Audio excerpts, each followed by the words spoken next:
to it. All right, we'll call this meeting to order. Chair recognizes Attorney Brown.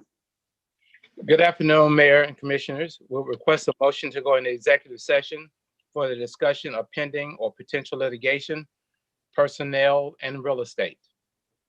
Commissioner from the right. I get a second? Second. Okay. All right.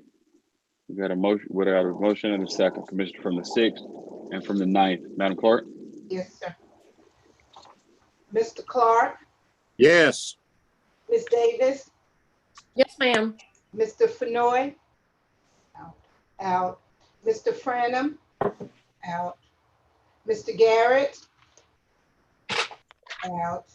Mr. Hassan, Yes. Mr. Sias, Yes, ma'am. Mr. Bobby Williams, Yes, ma'am. Mr. Dennis Williams, out. Mr. Marion Williams. Yes. That motion carries with Mr. Fenoy, Franum, Garrett, and Dennis Williams out. Okay. All right, everybody, we'll pause for a moment as we transition to closed session. All right, Glenn, Jeff, it's on you.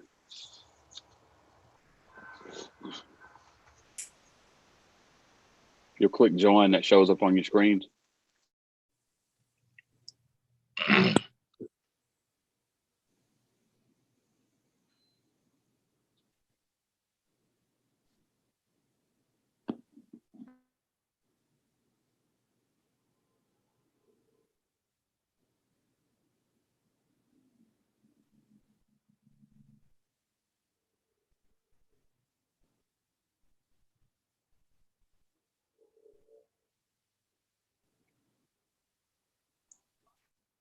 Mr. Brown, Yes. you just need to click join to go into the executive session.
Mr. Moore, if you can click join to go to the executive session. Okay, very good.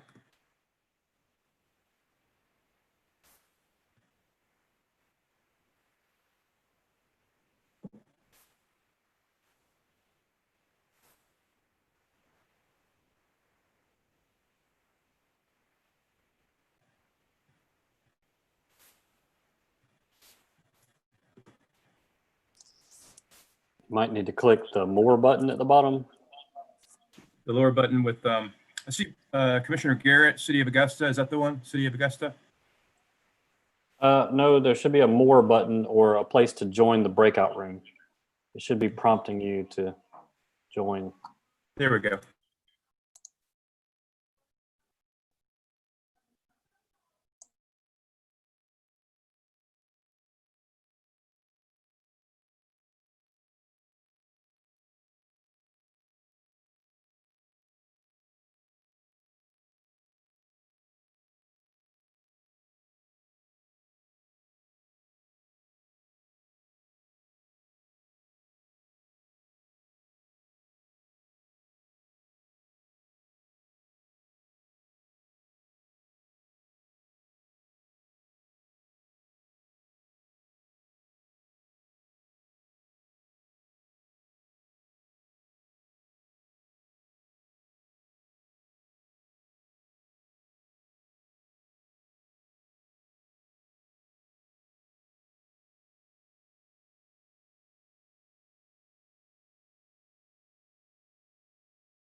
Mr. Frails?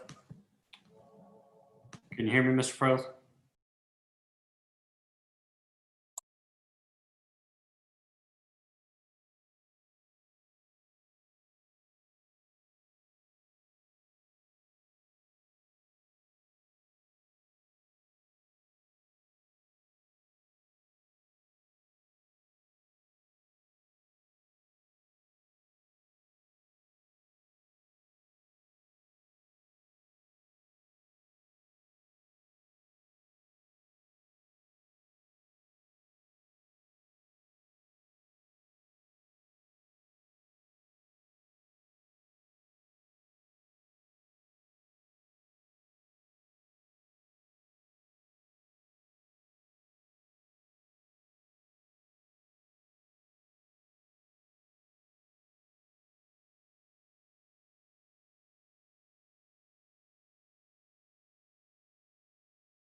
Mr. Alls, you just need to click join to go into the private room.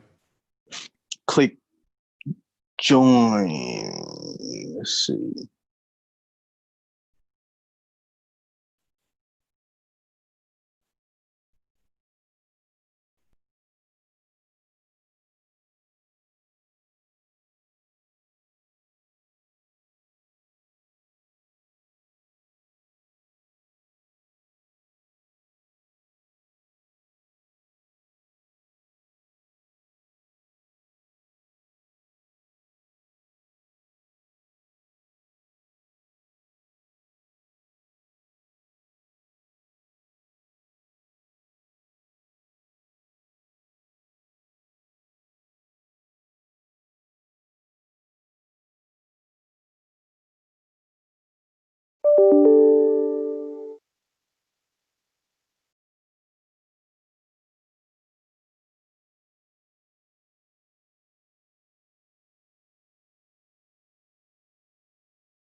Mr. Mihal, you should be able to click join to join the private room. Okay, can you hear me? Yes, sir. Okay, You Yes, should sir. see a prompt. Okay. Maybe you might have to click more at the bottom. yeah, There should be a place to join the breakout room called private room. breakout rooms, okay. Same thing for you, Mr. Malik and McDowell. There should be a place to join the breakout room.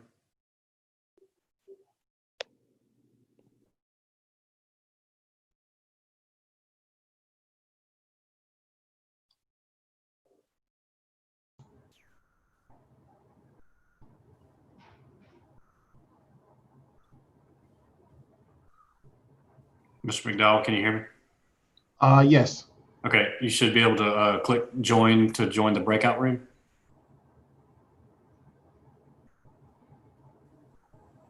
I don't see anything. Oh, let's see. Hold on.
All right, Maurice, same thing. Just click join to go back into the breakout room.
Okay, so both of y'all should see a button to join the breakout room.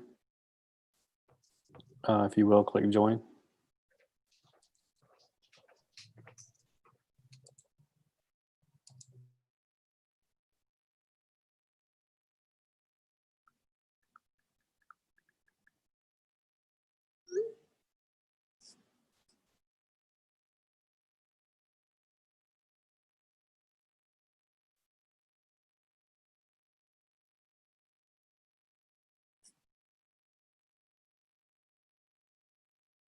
Can you hear me, Tom?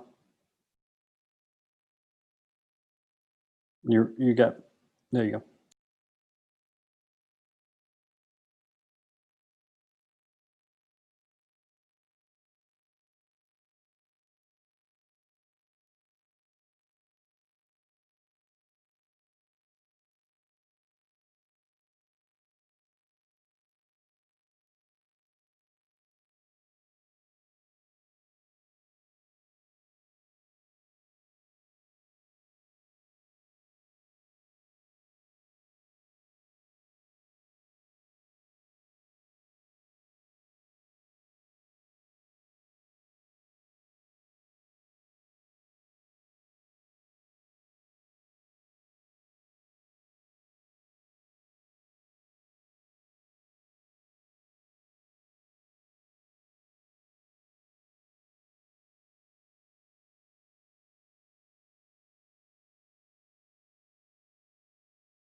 I can't hear anything. Oh, I can't hear. I need something to hold.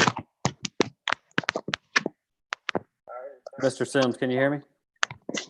Yes, can you see me? Yes, the conference room is also connected if you would rather be in there.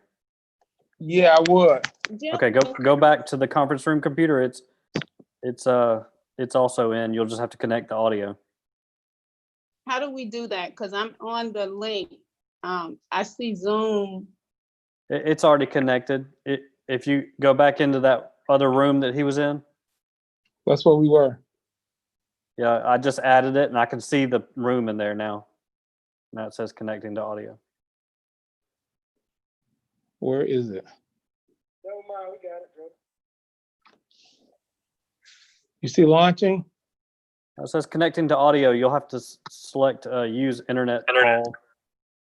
Well, see, I have my phone I'm trying to use, Jeff, as well as the computer. So which one are you going to do? Whichever one works. Right now, I mean, we'll just the stay on the phone- phone if you want to. yeah, the phone is working now. Okay, I'll disconnect the other one. All right, thanks. Can you turn the phone over and maybe sit it right here? No. Turn the phone over.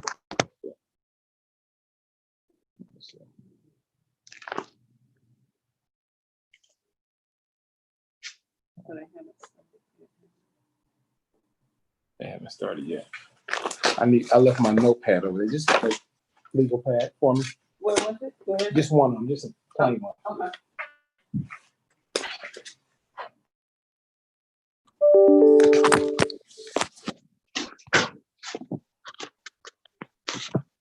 Jarvis, look on your phone. There should be a button to join the breakout room. We just need for you to click on that. Should be somewhere at the bottom, maybe under more.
Okay. I think we're ready. Yes, sir. All right, fantastic. All right, Attorney, Chair recognizes Attorney Brown. Yes, sir, Mr. Mayor. We'll request a motion to execute the closed meeting affidavit. All right. Second. All right, Madam Clerk, that was the commissioner from the 4th with the motion and the Mayor Pro Tem with the second. All right, voting.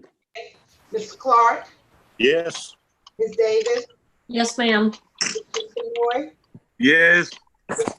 Branham, Yes, ma'am. Mr. Garrett, Hassan, Yes.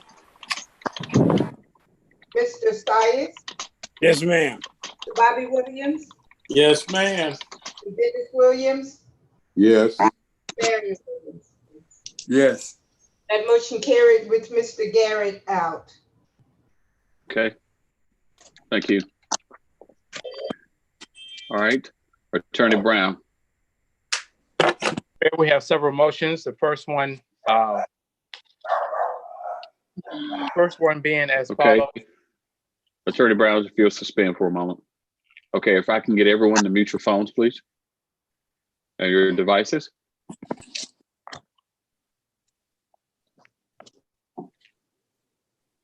Okay, perfect.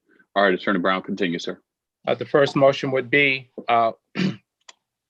motion to approve the termination of the contract with Atlantic Coast Consulting, Inc. and Augusta for its landfill services, with the administrator to send a 90-day written notice of said termination and to instruct ACC to provide within 30 days transitional services, all documents and information pertaining to the landfill design, construction, and operation, and to transfer landfill operations to Augusta's landfill staff. Mr. from the 6th. Yes, ma'am. Yes, sir. Thank you, Mr. Mayor.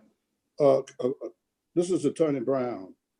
Attorney All right, Brown. you're gonna ask, you're gonna make the motion? No, I want to answer. I have a question about what he just mentioned for clarity for me. Yes, sir. Okay. The clarity I need is the motion at this particular time terminating their services and giving them 30 days to give us the information? Are you giving them a total of 90 days to get off the premises, leave the premises? I'm sorry.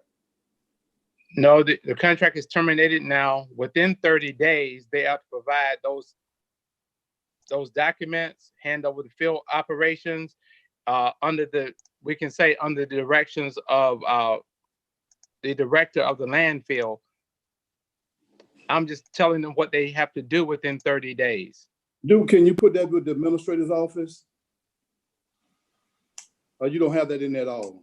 You don't have that, put that in there. The administrator is the one who is sending the letter and the instructions. All right then, motion to approve. Second. Madam Clerk.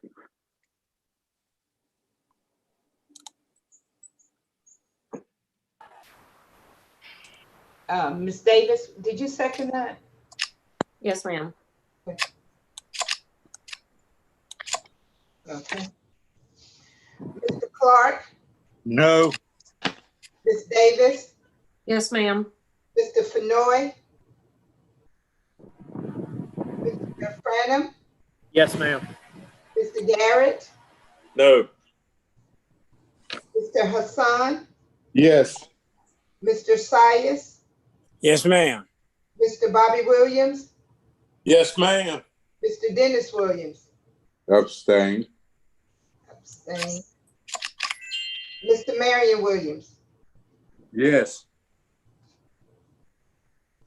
That motion carries with Mr. Clark and Mr. Garrett voting no, and Mr. Dennis Williams abstaining.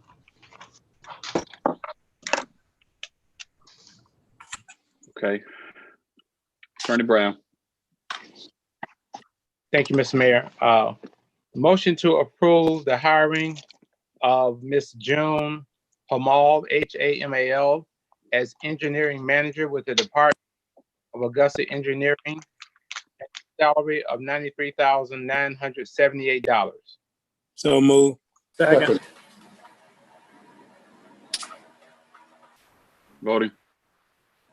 Mr. Clark, No. Ms. Davis, Yes, ma'am. Mr. Fenoy, Mr. Cranham, Yes, ma'am. Mr. Garrett,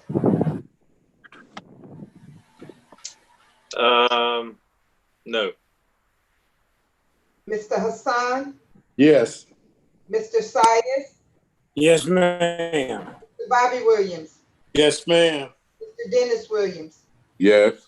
Mr. Marion Williams. Yes. That motion carries 8-2 with Mr. Clark and Mr. Garrett voting no, Mr. Fenoy out. Yeah. Ms. Bonner, that'd be 7-2. Bonner, that one too many. That'd be 7-2. 7-2-1. Thank you. I gotta charge my calculator. I said I voted yes, Ms. Bonner. No, the vote been published. So we'll get you on the next. You got to tell me to unmute my phone. Oh, okay.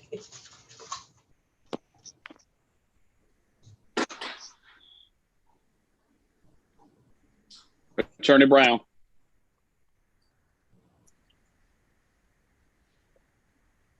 Attorney Brown. Right here. Go ahead, sir. Engineering director called me to clarify that was a construction manager. I stated what was in writing here, which said engineering manager, but it actually is a construction manager.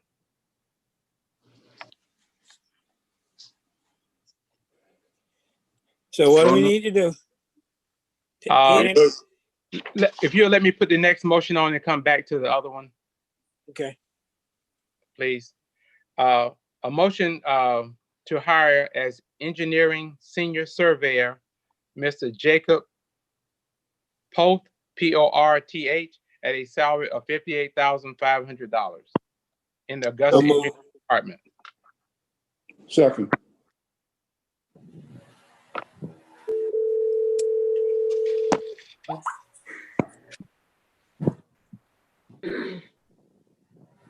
Mary, ready to vote?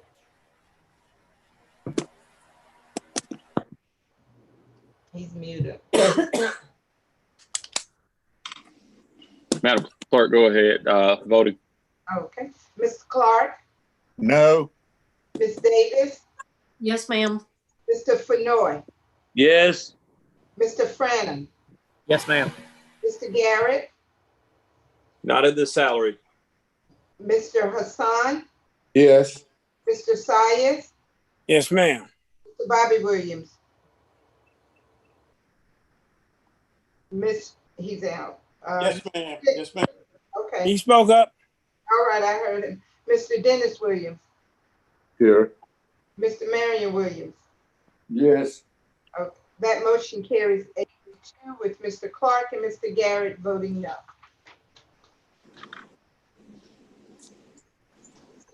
Mr. Mayor, Attorney Brown, go ahead, sir. yes, the correction after consulting with Director Hamid Malik for Ms. Jones Ball, the proper title of her manager position is construction manager. So what we got is correct. Motion to approve the correction of title. Yeah, Second. that's all we need, just to correct the title. Second. In fact, we could simply just amend the motion that was adopted with that information. Yes, if it doesn't change any votes, the correction could be done. Is everybody in agreement with that? Okay. Yeah. Okay. All Okay. right, Attorney Brown, next motion. Next motion pertains to the Navy Yard. That would be a motion to approve a 1-year renewal of lease NOY parentheses R-40225 for Navy use property located at 2869 Central Avenue, Augusta, Georgia. Motion to approve. Second. Mr. Clark, Yes. Davis, Yes, ma'am. Mr. Fenoy, Yes. Mr. Franum, Yes, ma'am. Mr. Garrett, Yes, ma'am. Mr. Son, Yes, ma'am. Mr. Science, Yes, ma'am. Mr. Bobby Williams, Yes, ma'am. Mr. Dennis Williams, Yes, ma'am. Mr. Marion Williams. Yes. Motion carries unanimously.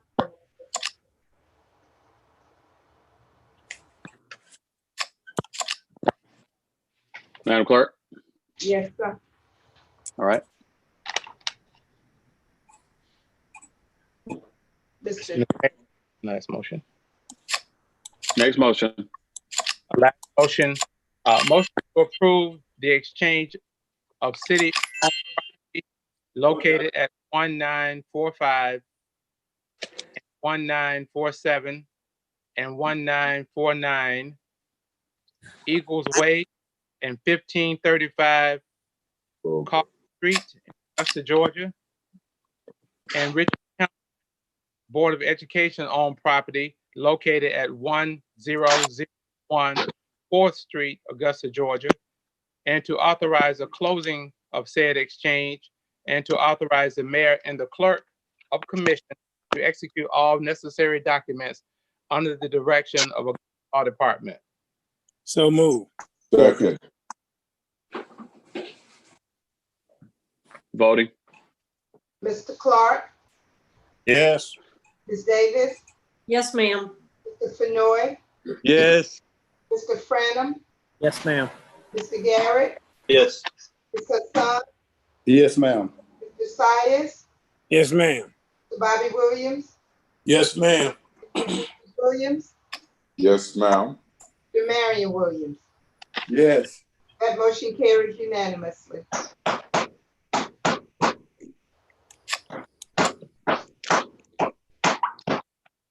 Attorney Brown, is there anything else before us? No, sir. Okay. All right, so we're going to take a quick pause, and then we're going to come back for the full commission meeting, okay? Okay. Jeff? How long, Mr. Mayor? Just 3 minutes. Just We took a if long every- break a minute ago, If so just everybody a will couple mute. minutes. Yeah. We'll just mute. Yeah, but everything is still live.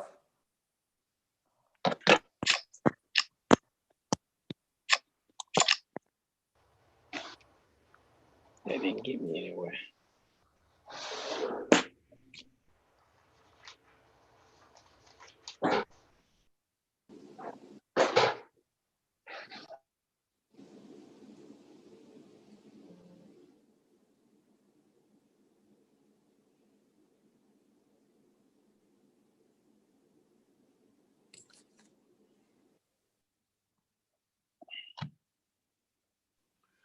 Okay, everybody, before we go, Jeff, before we move, I forgot the commissioner from the 4th had his hand up and didn't get an opportunity to close this matter out. And I want to recognize the commissioner from the 4th before we go any further. I'm not sure on what point you mean, sir. So I'm good for as I know, unless there was something I missed. Well, as we were preparing to go out of closed session, you had your hand up, and I said I'd recognize it once we got on the floor.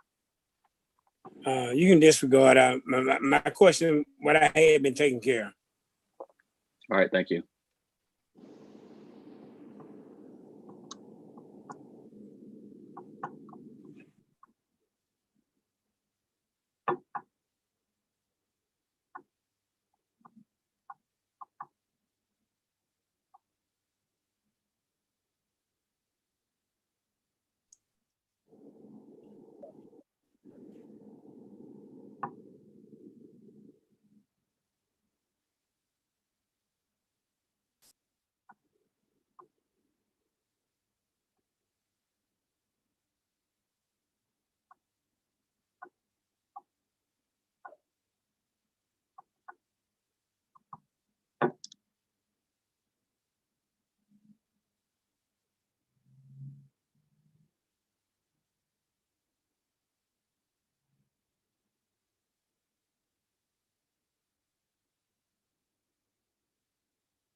Okay, we're ready, everybody.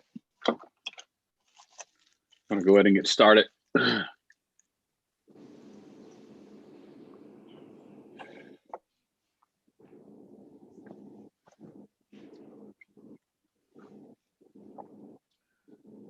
Okay.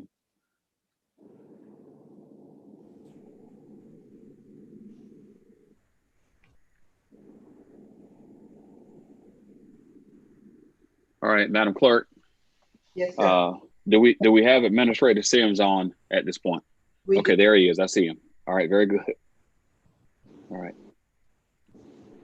Okay, we're ready to go. Ready to rock and roll. Okay. All right, Madam Clerk, Yes, sir. the Commissioner from the 3rd is going to give our invocation today. Okay. Thank you, Mr. Mayor. All right, think so we- let's do this first.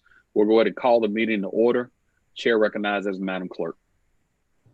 Our invocation will be delivered today by Commissioner Mary Davis, after which please stand for the Pledge of Allegiance.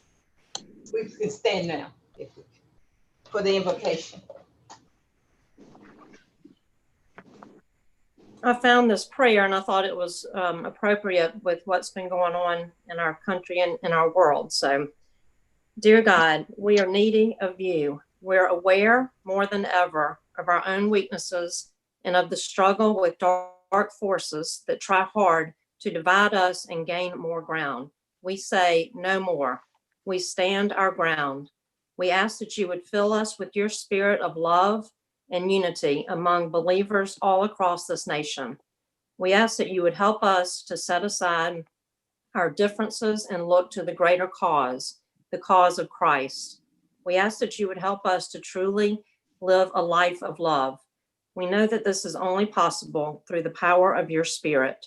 So we ask that you would move across our land in fresh ways, with fresh feeling and awareness, turning your people back to you, drawing others to come to know you. We thank you that you are always with us and give us great purpose and hope. Amen.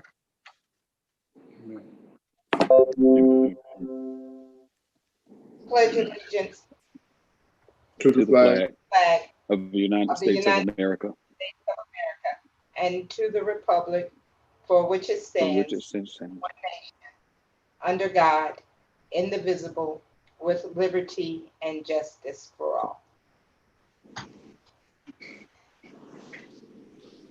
Commissioner Davis, that was quite an inspirational prayer. Thank you.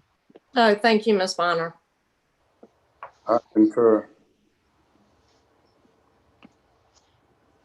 Hear our prayer, O Lord. Okay. All right, Madam Clerk. Our delegation portion of the agenda, Mr. Mayor, we have 2 requests for delegation on our addendum agenda. Would it be appropriate to see if the commission gives consent for those delegations? So are they both? So I know Delegation B has requested that this be moved. What about Delegation A? Are they? They're here, and we also have delegations on our addendum agenda as well. So I need to know if we have consent from the commission to add the 2 requested delegations on our addendum agenda. Okay, I'm missing that. I'm not tracking that, Madam Clerk.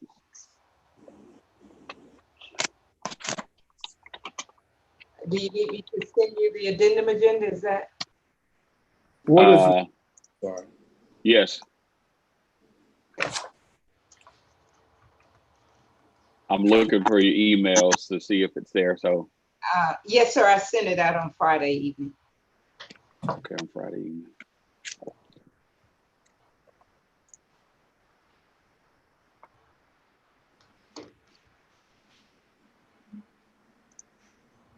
Okay. All right, very good. I'm there, I see it, Madam Clerk. I'm there. Thank you. Okay. All right. And these are again,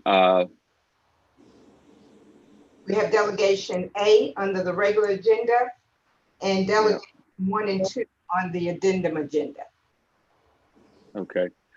All right. Without objection. Okay. We'll move forward with Delegation A, Ms. LaFron Pinckney Meedling, regarding recent incident with Bobby Williams concerning a damaged mailbox in the Bellmead subdivision. All right, Madam Clerk. Okay, Miss. Okay.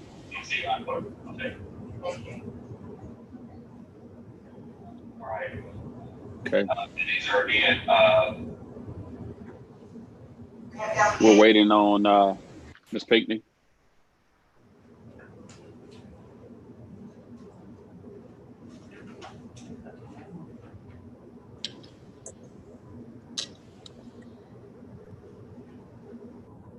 Let me see where they are.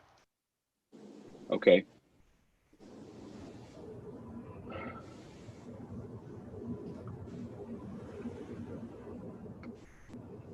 So I don't see the public in the conference room, Madam Clerk. So is someone assisting them?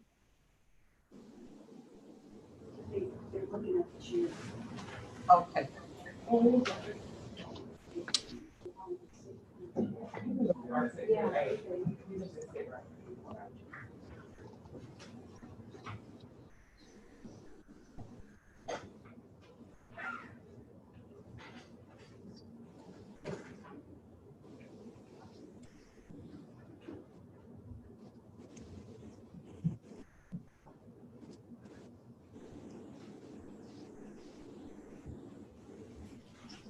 Mr. Mayor, Ms. Mealing has been seated.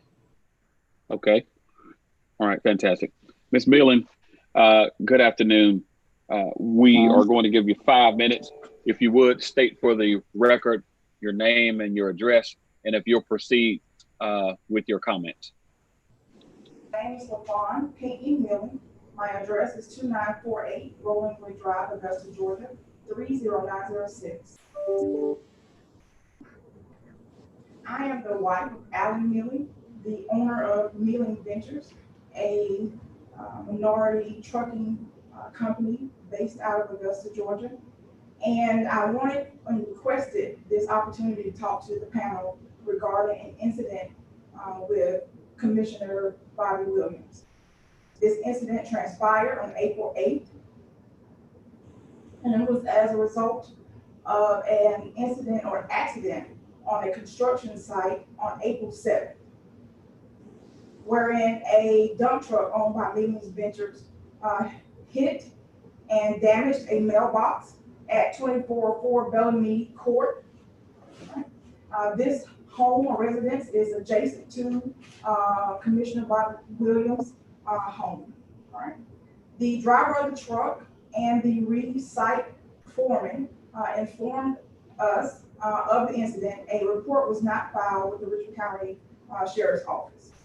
My husband, Alan Milling, went out to the home, the residence, and spoke with the homeowner regarding making her whole. So repairing the damage caused by the truck hitting and damaging the mailbox. The mailbox was a brick structure.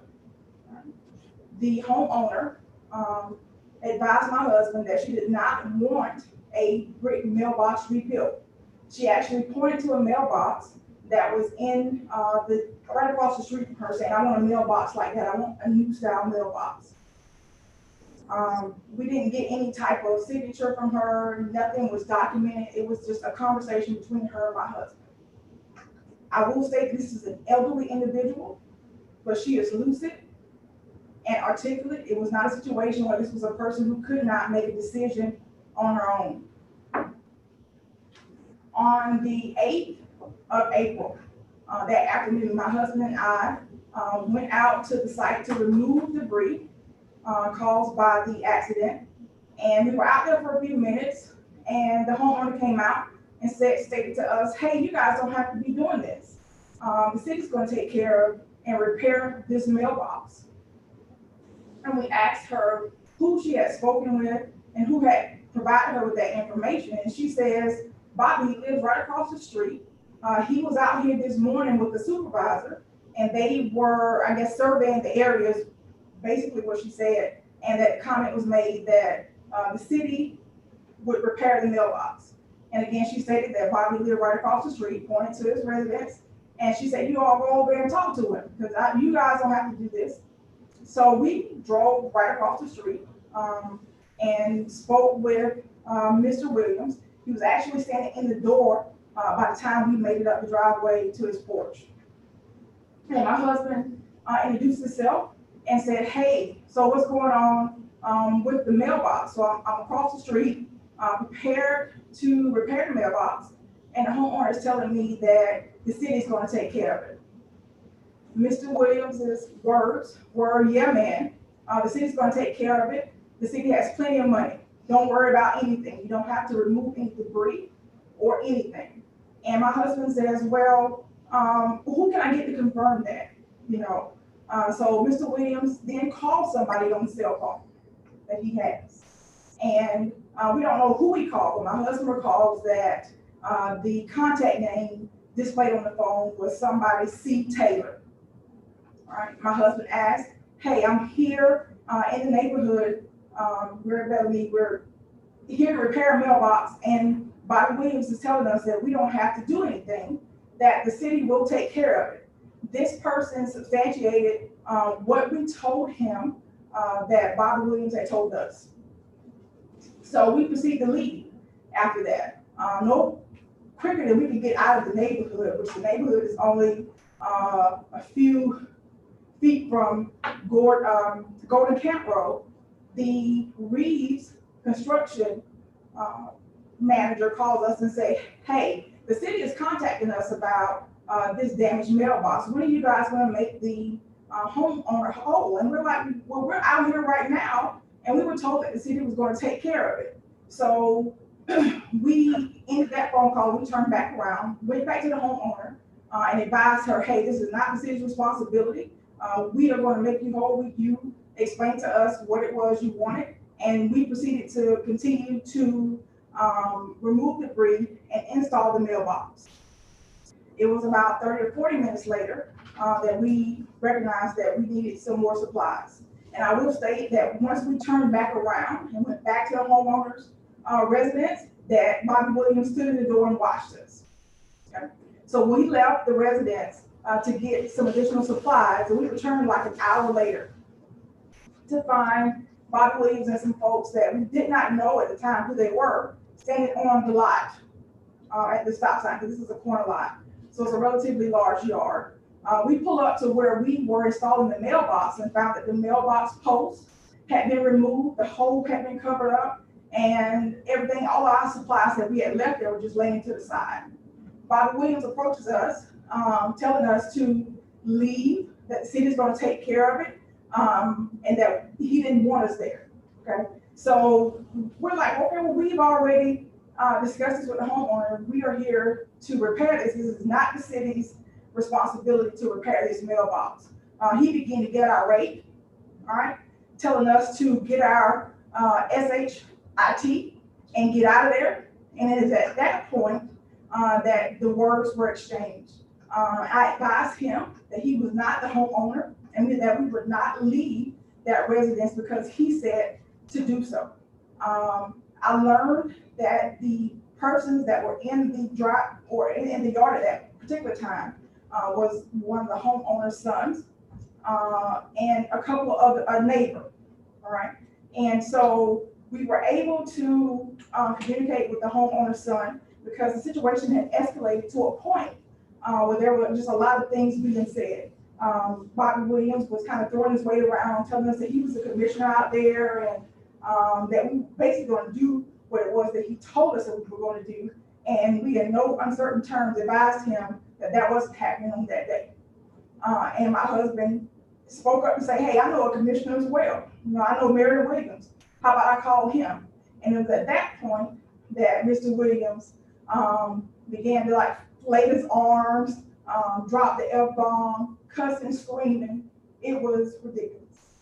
So because it had escalated to that point, we found it best to leave. I will say that Mr. Williams left the residence before we did. Because again, we dug in and said, we're not leaving. You don't have any authority to tell us to leave. And we were at that residence to repair the mailbox. Because we weren't getting anywhere, we decided to leave. We received the the contact information for the homeowner's son, who was Brian Prince, and he told us that he would reach back out to us and just to let this settle down, and that he couldn't believe how Mr. Williams was acting, all right? And his mom, who was a homeowner at the time, asked that he reimburse my husband, Alan Milling, for the mailbox that he had purchased, because that's what she told him to give.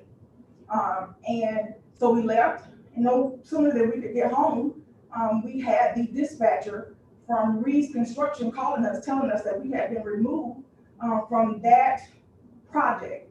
This was a city project resurfacing the roads in that neighborhood.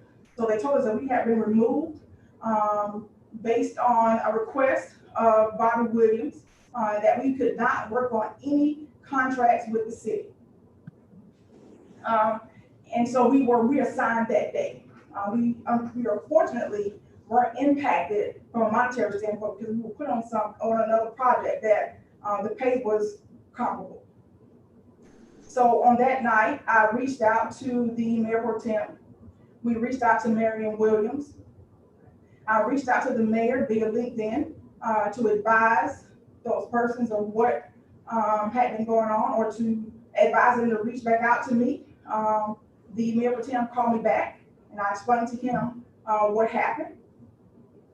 I also talked to Marion Williams and explained to him what happened. Marion actually reached back out to the general manager of Reed's Construction Company to have a discussion in regards to how this one person was able to give them a call and basically have us removed from a contract because he was upset that we didn't cower down to him. He was acting out of retaliation, and it was to do harm to our business, again, because we refused to cower down to him. So that was Thursday, the 8th. On the 9th, midday, we received a call from Reeves telling us that we had been restored effectively, and that, you know, they apologized to us for the things that had transpired, and basically that was it. I came today because I am just outdone with how Mr. Williams exhibited himself as a leader. He definitely didn't conduct himself like one.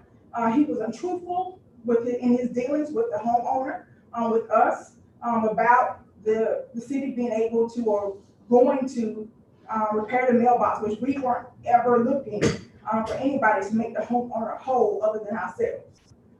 But he used his platform as a guise in dealing with us, the homeowner, and as well the construction company. And again, his intent was to do harm. And that's just not logical, nor is it acceptable in any manner. Ms. Pinckney? Yes. All right, thank you. Thank you. Your time has expired. Okay. All right. Do we have any questions for Ms. Pinckney? Again. All right, Commissioner from the 9th. Commissioner from the 9th. Unmute yourself. Okay, how about that? Yep. I haven't had any conversation with Commissioner Bob Williams about this incident, but I called Bobby when this happened and asked him what was going on. He said he didn't know. I said, well, I got a call about some incident, and he was irate. He got irate again and started to swearing about the construction people, what they was doing. And I pleaded, I said, Bobby. He hung up the phone on me. I have not had a conversation with him since then. I've seen him, but we have not spoken since then. So I want to know, how did I get drew into the situation? I think, like Ms. Miller said, it was very unprofessional. I think it was beneath an elected official to use his authority, from what I'm told, and I wasn't there, that he was commissioned out there and I had no jurisdiction. I'm elected in half of this city. In fact, I'm elected in this entire city. If there's a situation that I need to address, I'm going to do it professionally, and I'm going to do it to try to help the people. But I have not had a conversation with him because I called when I heard that my name was thrown into this mix. I hadn't done anything. I do know Mr. Meelan. I know his wife. I know how he's changed his life. I know how he's trying to be a businessman. I know he has several business ventures, and I'm proud to be associated with him. I'm proud to do that. Now, I hadn't heard Ms. Meelan say yet how my name came into this situation, why I was thrown under the bus, so to speak. Sounds like there's some issue with me that should have been brought to me and not to the Meelans. So, Mr. Mayor, I've been very patient, and I ain't very patient most of the time. But I've been very patient because I know this is something very serious and it needs to be handled right. But I hadn't said a word to Bobby. He had said a word to me. He hadn't reached out. He hadn't apologized. I guess there's no need for an apology, but from what I'm told, that I was everything under the ground. So okay. So, Commissioner, again, I appreciate Mr. Pinckney for bringing this matter forward. I'm going to hear from the commissioner from the 5th if he so chooses, and if not, we're going to move on to the next item. So Ms. Meelan's not going to answer my question. Then my question is, what was said to bring my name into this situation? Because I was the one now, and I think if that happened to you, Mr. Mayor, you feel the same way now. Well, Commissioner from the 9th, again, I don't think we can chase innuendo, or as you would say, I don't think we can chase rabbits through the briar patch. This is a serious matter. It's been brought before us. I don't want to be dismissive of it, but this all, in my mind, could have been handled outside of a public forum such as this. It was conducted in a private setting, and it could have been resolved in a private setting. No, sir. This was happening on a public street. This wasn't private. This happened, and I don't know who else heard it. I don't know who else was there. I hadn't said a word about it. I tried to bring it to the attention of this body. We didn't address it. I tried to. Well, that's what I'm saying. It was right. You did, and it was in someone's yard, and there was a group of people who were engaged in this conversation, and I think, largely that same group of people should have brought resolution to it. Okay, Mr. Mayor, I see what you're trying to do. You're trying to be diplomatic now, and it ain't that time. It's time to call a spade a spade. Right is right and wrong is wrong. That's why we're in the state we're in now, because people won't address issues. We act like they're gonna go away by themselves. I'm through with it. Like I said, I hadn't spoke to Bobby. He hadn't spoke to me. If I had an issue with him or you or anybody else, I'm man enough to come to you and direct it if I had an issue with that.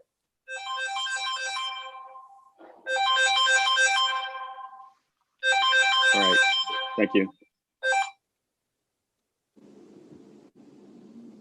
Madam Clerk, next item. Ms. Pinckney, thank you.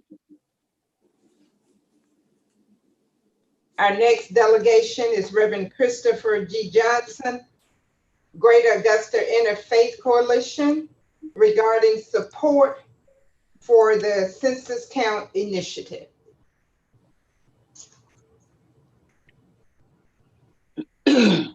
And Reverend Johnson, thank you. If you'll state for the record your address, and if you'll proceed with your presentation. Thank you, sir.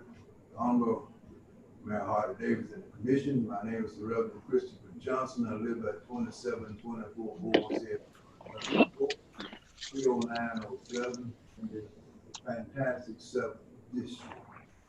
I'm here today to talk about the Augusta Interfaith Coalition Get After the Count, Total Count Initiative, in which we work with even the Augusta Complete Count, but we're going around trying to reach the hard to count people. And we're working in a coalition form that we try to partner with the county complete count committee. We work with cooperation with both the county and the municipalities.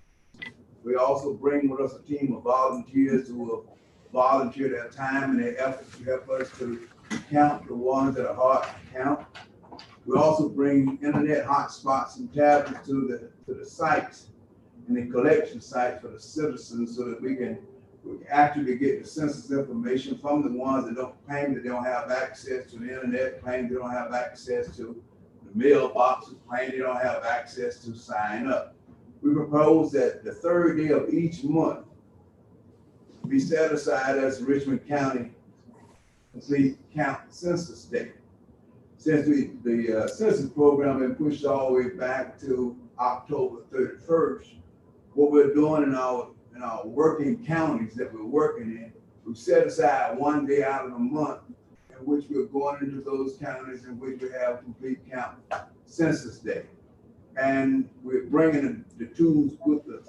We also work with the teams, with the local teams to help get this work done. Currently, in addition to Richmond County, we also have an operation going on in Hancock County, Jenkins County, Columbia County, Burke County, and about 6 more of the counties that we have a relationship with. We want to get started here, try and bounce back and forth with COVID, but we want to get started with the third. The third is tomorrow, so we know the places that go are still being cleaned up. But we want to have that sure partnership with Richmond County, as we always have a good partnership with Richmond County. And we also want all of the commissioners. One reason why I'm here, rather than we want all the commissioners to give us a 2-minute public service announcement so we can add with our monthly virtual rallies that we have on the internet as well as on Facebook. So I'm going to submit our support for the count, but we're looking at a total approach. We're looking at the hard to count ones, and we know for every one person we bring, that's average about $2,400 per year for the 10 years. So we're keenly aware of the investment that needs to be done, but as volunteers, we like to work, we like to do our job, and for 22 years, the Augusta interface has been in existence. We've been working. You know, we hardly ever come up and ask for anything, but this time we want to make a partnership with every commissioner to join with us in telling the whole community they need to sign up to be counted.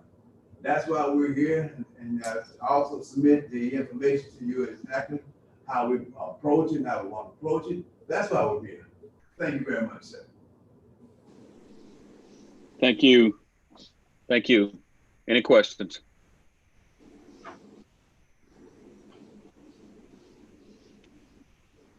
All right. Thank you, Reverend Johnson. Thank you.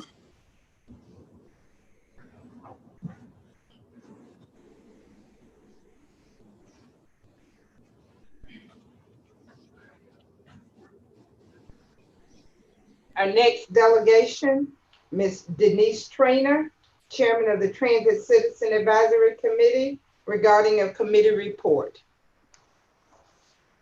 Thank you. Good afternoon.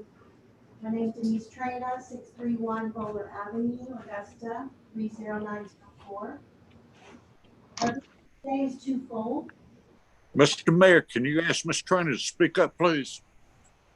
I think you just did. Ms. Trainer, if you'll speak a little bit more loudly, Okay. we greatly appreciate it. Good afternoon. Our visit today is twofold. We come before you to share an update on our work as well as a request to continue to provide a virtual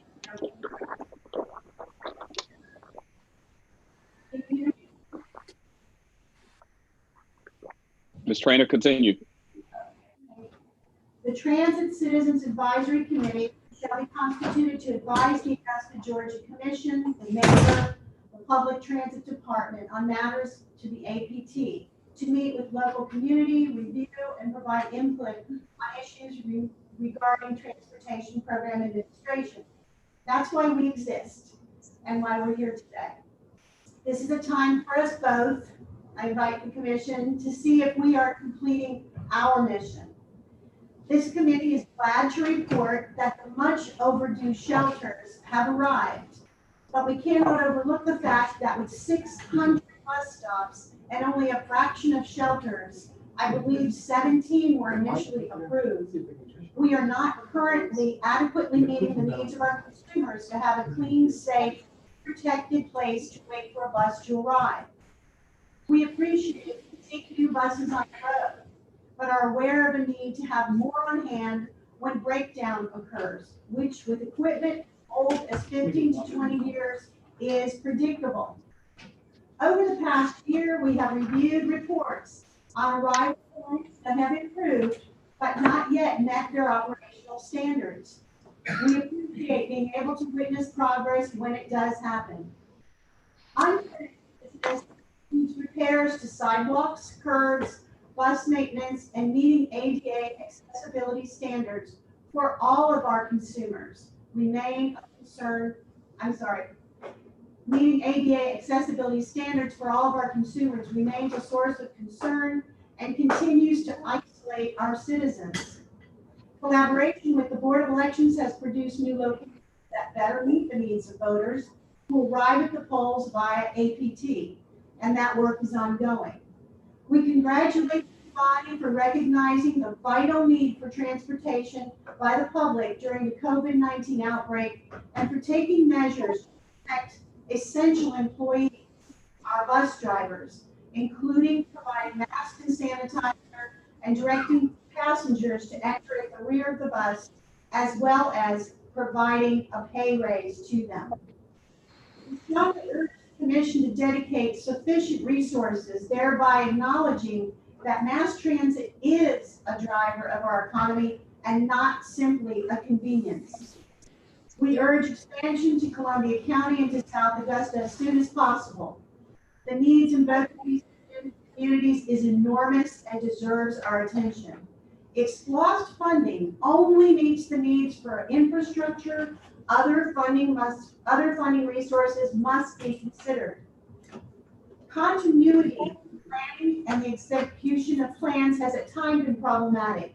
By this I mean, for instance, like a patient going to the doctor. He goes in and a man says, I've had this unquenchable thirst. I feel weak. I'm having symptoms. The doctor takes a blood sample, gets it back, and diagnoses the person with diabetes. The next time they come in, the doctor asks how he's doing. And the patient says, great, since he has been given a change in diet, exercise, and medication. Yes, much better. So the doctor says, she says to him, a positive response is what I was looking for. Let's keep you on the checkup list. So you can imagine what happens for a patient if the doctor doesn't first acknowledge, then act, then treat, and then follow up. Over the years, our committee has assisted in identifying issues, but when plans are put in place, they are not necessarily completed. Sometimes this leads to waste. This committee will continue to push for efficient use of taxpayer dollars and the expansion of transit services. I thank you for your time, and I would like to yield a moment to my co-chair for other remarks.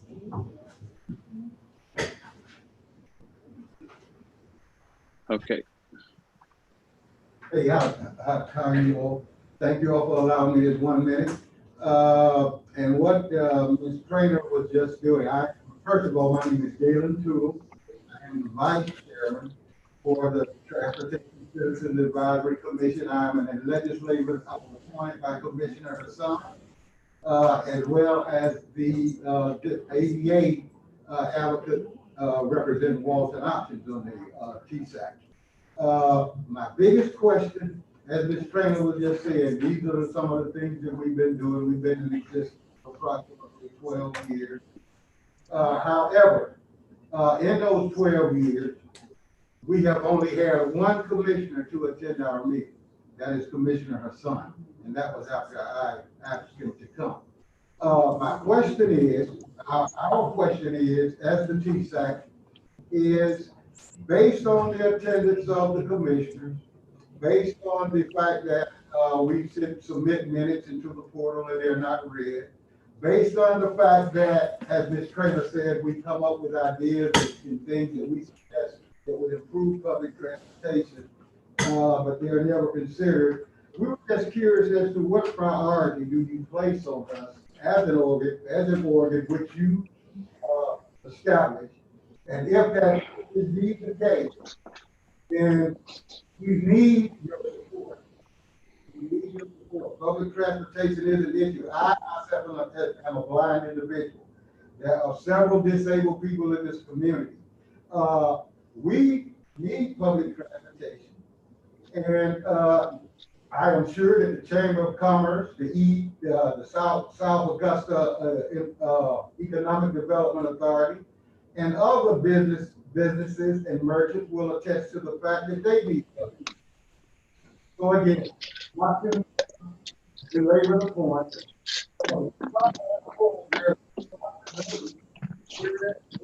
Where do we fit in your priority list? Because as I said, only one commissioner has attended our meeting in 12 years. And as I said, Mr. Toole. Yeah, thank you. Thank you for your presentation, Ms. Trainer. Thank you for your presentation. Again, this commission has certainly made a commitment to transit in the current T-SPLOST that's on the ballot. The first time in the city's history, there's a commitment of almost $30 million towards transit to help bolster that and make it stronger in the city of Augusta. That's not happened before. And so I think you're seeing not only a commitment in terms of monetary contributions, but you've also seen the enhancement of our transit operations and maintenance facility. Once again, one of its first of its kind investments in the city of Augusta, because this commission believes that transit is in fact so important to the long-term growth and advancement of our city. There are other things that can be done and will be done. What I would ask you and Ms. Trainer to do is set up some time that we can convene a meeting of a subcommittee focused around transit that can allow you to have that full-throated conversation. We've run out of time today, but we welcome that opportunity. Okay? Right. Thank you both. All right, thank you. All right, Mayor Pro Tem. Mr. Mayor, I have a question for the administrator.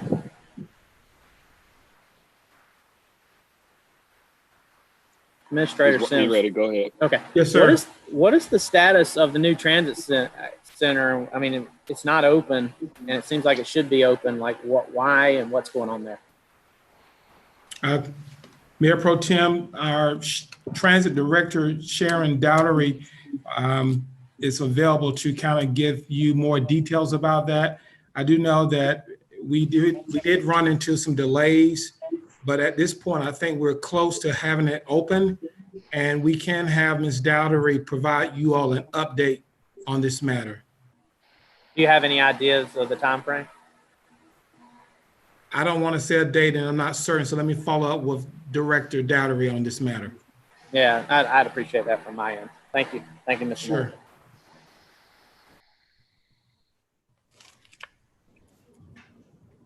I think they have to vote.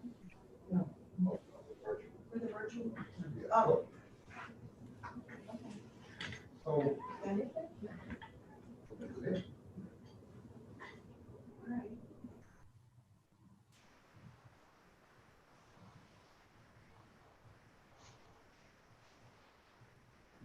Madam Clerk. Yes, sir. Our consent agenda consists of item number one. Item number one. Okay. I'm going to ask this body to give consideration to consenting the entire agenda. And we'll move on to an exit strategy called going home. No, sir, Mr. Mayor. It sounded good, Commissioner. It might sound good. All right, Madam Clerk, I think we'll entertain motions to add items to the consent agenda. Mr. Mayor. All right, Chair recognizes Commissioner from the second. If my colleagues would agree, I would like to consent item number 17 and 18. I got some issue with 17, 18, Mr. Mayor. I need to discuss something with you. Okay. All right, with objection. All right, Commissioner from the third. Thank you, Mayor. If the commission would agree, I'd like to consent 6, 7,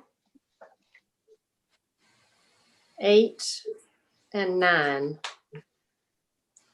I got some problem with 7, 8, and 9, Mayor. Okay. All right.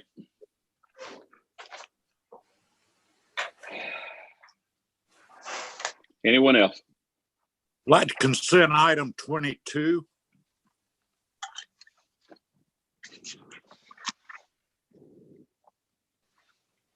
I got some serious problem with 22. Okay.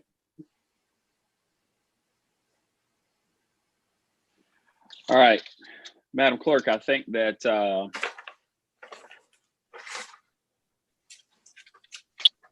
item number 6 is all right. Commissioner from the 3rd, back again.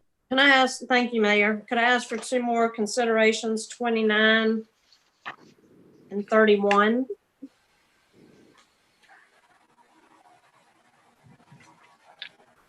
All right. 29 and 31. Yeah.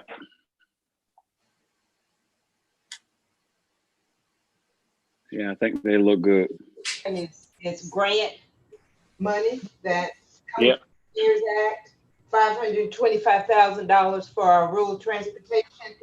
And it has to be back to GDOT within the week.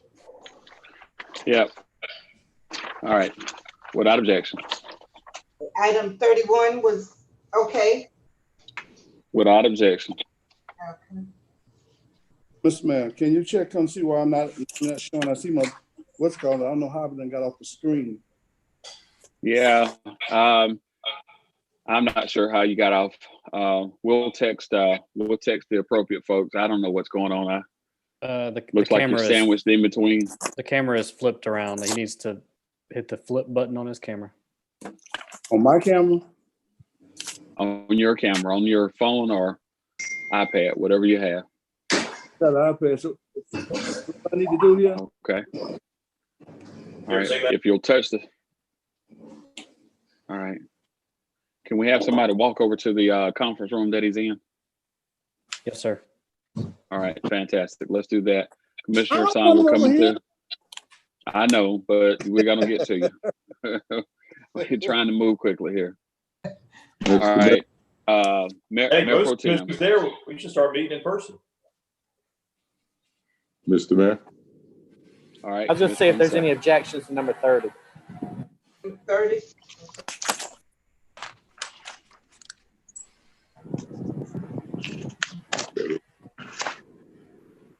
All right, Commissioner from the 2nd. I agree with item number 30, and if everybody would agree to item 26.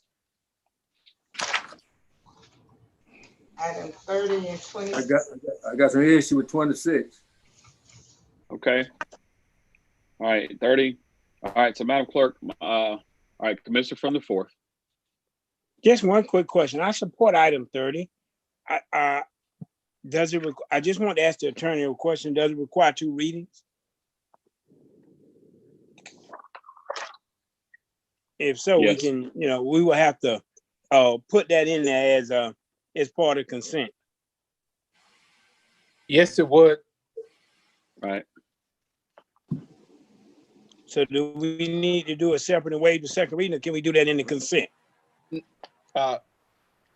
It would be announced in the consent if that's the intent. If the request is to consent it with the addition of waiving the second reading, that's what the clerk would need to read when she announced the motion. Mayor Pro Tem, you want to do that? I'd like to consent number 30, waiving the second reading. Okay. Mr. Mayor, right, Madam. Hold on. I'm coming to you. Everybody just hold. All right. All right, Chair recognizes Commissioner from the 10th. Go ahead, sir. Yes, sir. I'd like to pull item 24 and move it to the next commission meeting, please.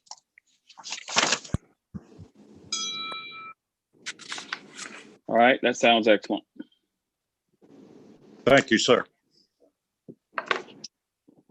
Belong to the body, but I'm gonna let that go, Mr. Mayor. But you just can't pull it and put it on the next agenda with an objection. Don't get it twisted, because y'all try that next time. All right, I think he understands well, sir. He understands well. All right, Madam Clerk, as I recall, item 6, item 24 being moved to the next agenda, item 29, 30 moved to consent with a waiver of the second reading, and item number 31. That's correct, sir. All right, fantastic. I'd like to add number 32. Number 32. Without objection. All right, Madam Clerk. What about 32, Mr. Mayor?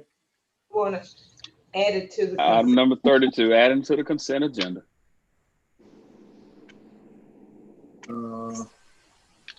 It's just obsolete equipment like that phone you got over there. Thank you, sir. You got plenty of them. I'm gonna let Well, that we're go. gonna make sure you got the right one. I got enough to keep y'all busy. All right, Madam Clerk. Okay. Consent agenda consists of items 1, item 6, 29, 30, waiving second reading, item number 31, item 24 to our next meeting, and item number 30. Motion to approve. Second. All right, we got a motion from the commission from the 6th and a second from the Mayor Pro Tem. Okay. Voting. Mr. Clark, Yes. Ms. Davis, Yes, ma'am. Mr. Fenoy, Hell, the bill. Mr. Frano, Yes, ma'am. Mr. Garrett, Yes, ma'am. Mr. Son, Yes, ma'am. Mr. Science, Yes, ma'am. Bobby Williams, Yes, ma'am. Dennis Williams, Yes, ma'am. Mr. Marion Williams. Yes. That motion carries with Mr. Fenoy out. All right, here's our posture. We're gonna stand at ease for 5 minutes. Everybody take a water break, stand at ease for 5 minutes. I don't want what happened a couple of weeks ago to happen this time. So let's take a little mental break for about 5 minutes, and then we're gonna come right back and dive into the people's business. After 4 o'clock.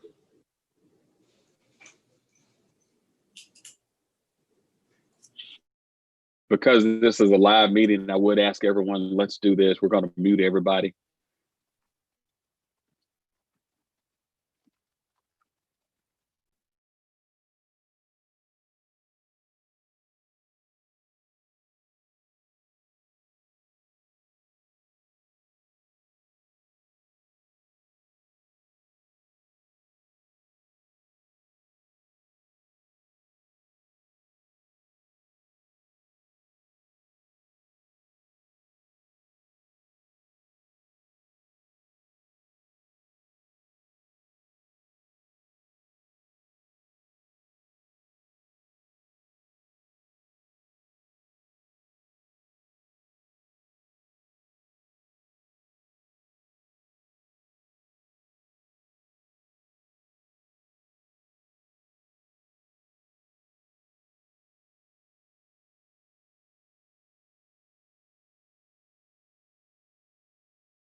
Are they gonna sing it? Is he gonna sing it today? Are you singing it today? No, he's not.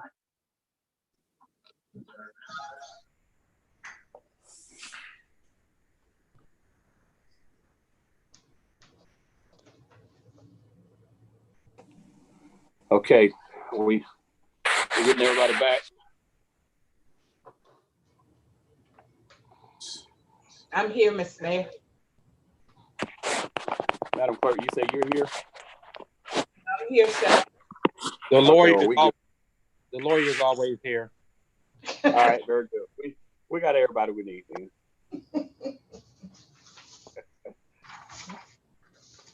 No, we need everybody.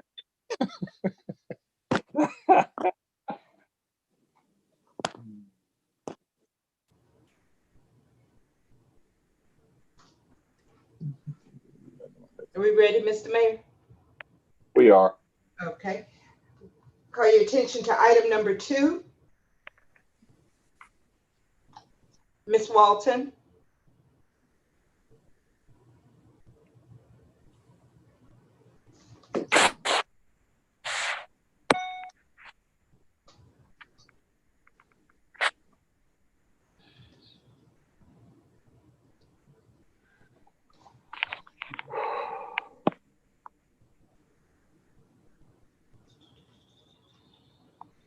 All right, Madam Clerk, Are they in? no, they're not in yet. Okay, let me get her on the phone. Yeah, Jeff is listening in. Jeff and Glenn are listening in. We'll I'm give here. them just. Who are we looking for? Miss Walton, the conference. Don't see him in the waiting room.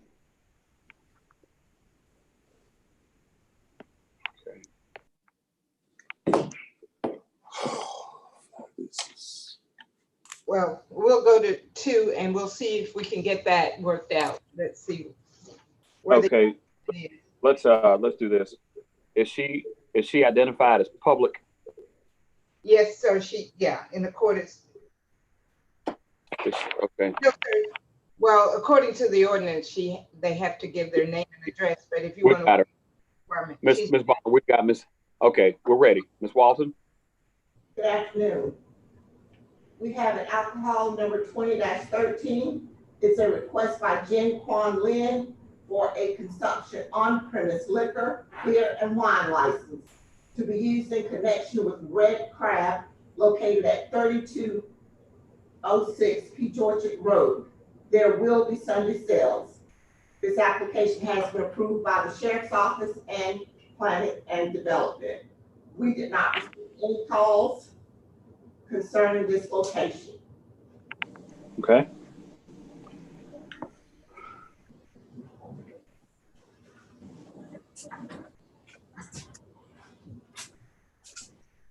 Hi, how are you?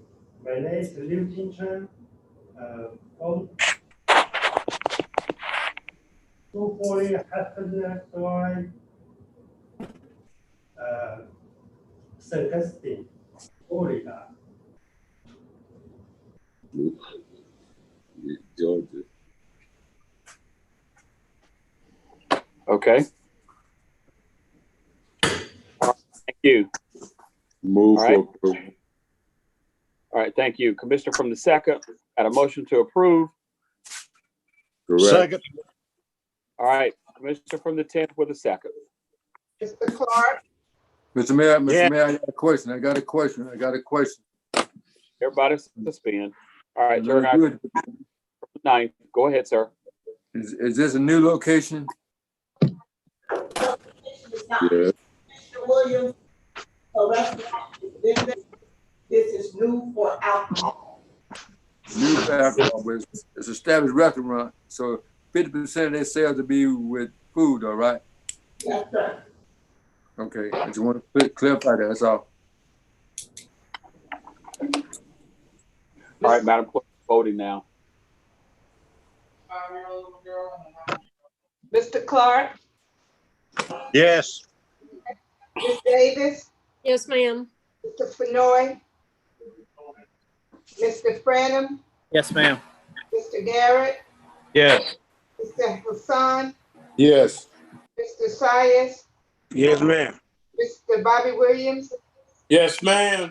Dennis Williams, Yes, ma'am. Marion Williams. Yes. That motion carries. Mr. Fenoy out. Item number three, I'm sorry. Number 3. Item 3, requested recommendation amendment to contract from staff from RATP Dev, requested for additional compensation for employees and reimbursement of expenses related to COVID-19 pandemic. Administrator Sims. Mayor and Commissioners, Sharon Dowdery, the Transit Director, also provided you all a memorandum, which we emailed it to you all today. In her memo, it specifically states the questions that you all had, if we could retroactively pay the contractor to reimburse for hazardous pay. It states Augusta will not be able to get reimbursed from the CARES Act funding due to the following reasons. It lists the following reasons in the memo. I'd be happy to go over the 5 reasons if you like for me to do so, but we emailed you all this earlier today. Can you go over it, please? Sure. There are 5 reasons. I'm sorry. Everybody to mute your, can we get everybody else to mute your microphones? There's so much background noise, please. Go ahead, Mr. Sims. Sure. Under the Uniform Administrative Requirements, Costs, Principles, and Audit Requirements for federal awards, a federal award may be used for bonus or incentive compensations when the overall compensation is reasonable and paid for or accrued based on agreement entered into before the services were rendered. If a grant recipient does not have such agreement in place, it may create one that would allow payment or bonus or incentives paid from that point, but it would not be able to pay a bonus for work performed prior to the agreement. The second reading, Augusta did not have an agreement in place with Rapid before the compensation of the hazardous pay was agreed upon on April the 6th. Also, we had emails from the FTA legal counsel stating that the adding a bonus provision to an existing contract would be a material change to the contract. Therefore, it would be viewed as a cardinal change retroactively or even prospectively. Per the FAQ above, Augusta could create a new agreement that included such a provision, but that would only apply from the date forward. The 4th reason, federal funds can only be used to reimburse FTA recipients for actual operating or maintenance costs. If the FTA recipient is responsible for salaries and benefits under the terms of its contract. And then the 5th reason we have listed here, Augusta is not responsible for salaries and benefits under its terms of the contract with RAPT Rapid Development. So we're stating that if it's the will of the commission to provide the funding for the hazardous pay for Rapid, knowing that we will not be eligible for reimbursement from the CARES Act funding.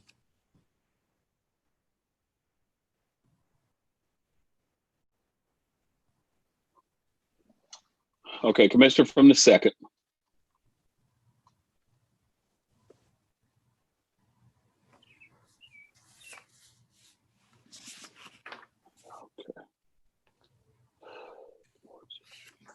Commissioners, I also need to note that the time that they were requesting for the hazardous pay was outside the scope when we actually implemented hazardous pay for our organization as well. Okay. Commissioner from the 2nd. Dennis, unmute your mic. I'm doing it now. Move for disapproval. Second.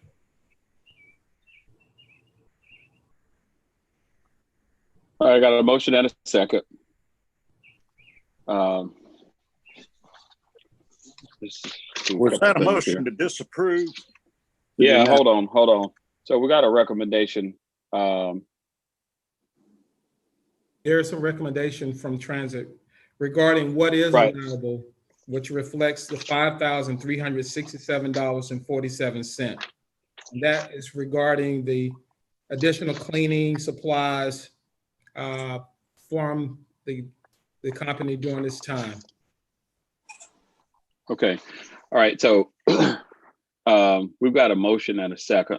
I'm going to add some color to this conversation.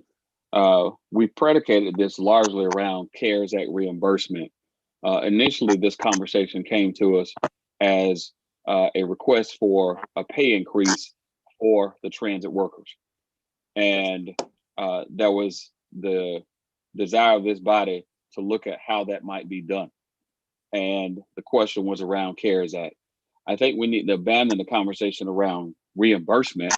The reality of it is we're going to get effectively $8 million of CARES Act funding for transit. And so the question then becomes, how do we want to use that? So it shouldn't be tied to reimbursement. While that's not the matter that's in front of us today, it was strictly around, quote, hazard pay. This is a single subject matter issue of, quote, hazard pay. And can we use the CARES Act funding to, quote, reimburse? That answer is no. And so I think that's what the motion and the second is. But I also want to, again, as I say, color this conversation with bringing back that issue of our first line workers who, whether they're contractual or in the event that they were City of Augusta employees, we've all acknowledged the fact that they were on the front lines providing transport services to those individuals, in particular our most vulnerable citizens. And so you've got this funding to be able to look at what you want to do going forward. Mr. Mayor. All right, the commissioner, I'm going to the commissioner from the first, and then I'll come back to you. Just show me your hand and I'll come to you, okay? I've been waving. Commissioner from the first. All right, I see you. As I said, I'll get to you. I didn't say anything. From the first. I've been waiting. Yeah, commissioner from the first. Commissioner from the first. Call for the vote. Commissioner from the first. You hear me? We can now. Okay. When the subject of hazardous pay first came up, did we as a commission voted to include the transit workers? We did, and there are only 3 transit workers of record for Augusta. And they were included. But aren't the transit drivers transit workers? They're contractual in nature. But did we separate the two? It was my understanding that that was done. That's not the understanding I got, Mr. Mayor. Okay. Maybe we can get the administrator to clarify that. Yeah. Administrator Sims. Yes, Mayor and Commissioner.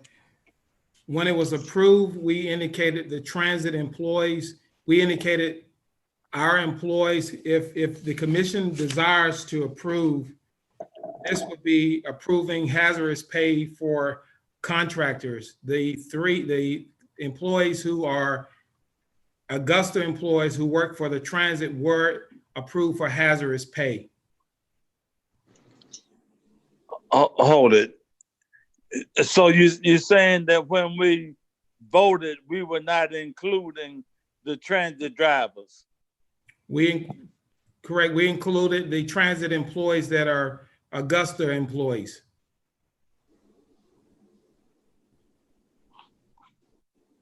Okay. My recollection, Mr. Mayor, is that we didn't separate the two. I've had a birthday between now and the time we made the vote, and I may be wrong, but I thought that we said transit workers, and we didn't say transit workers that work for the city and not those that are contracted out. Well, I think you're correct in that, and I haven't had a birthday, and we were told by Finance Director Williams that we only included we raised that issue, and the commission's original intent was that included the contract workers. But as we had more discussion and ultimately got to a point of when we were paying folks, that's when finance said we're only including the 3 City of Augusta employees. Well, can the finance director make that decision?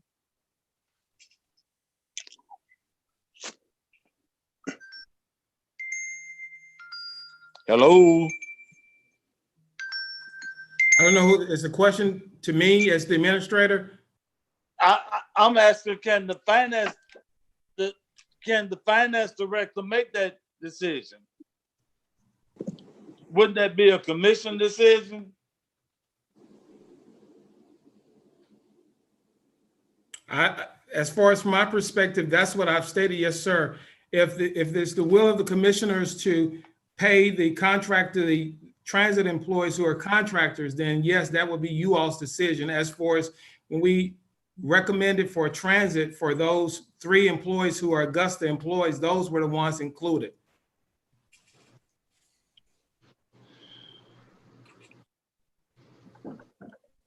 Okay. All right. Commissioner from the 6th. Thank you, Mr. Mayor. Mr. Mayor, I'd like to ask the administrative question, if you don't mind. Sure. Mr. Mayor, when we talk about the $8 million and the city is supposed to get $6 million out of that $8 million, do you have any idea how that's allocated? And if I don't make myself clear, just ask me for some clarity, but here's what I'm gonna give you as a starting. Is that gonna be that we're gonna get a check for $6 million, or will we be reimbursed for what we spend in the way of transit on around this CARES Act? We got reimbursement, but I also have our transit director here, and she can assist and provide some additional information. Mr. Mayor, I'd like to ask that question then. Ms. Dollar, are there? Yeah. She's available. We just need to let her in. Mr. Sims, I'll be honest with you, when we talk about the transit, I don't see why she's not already in. She is, sir. She's here. Okay. All right. Ms. Daughtery.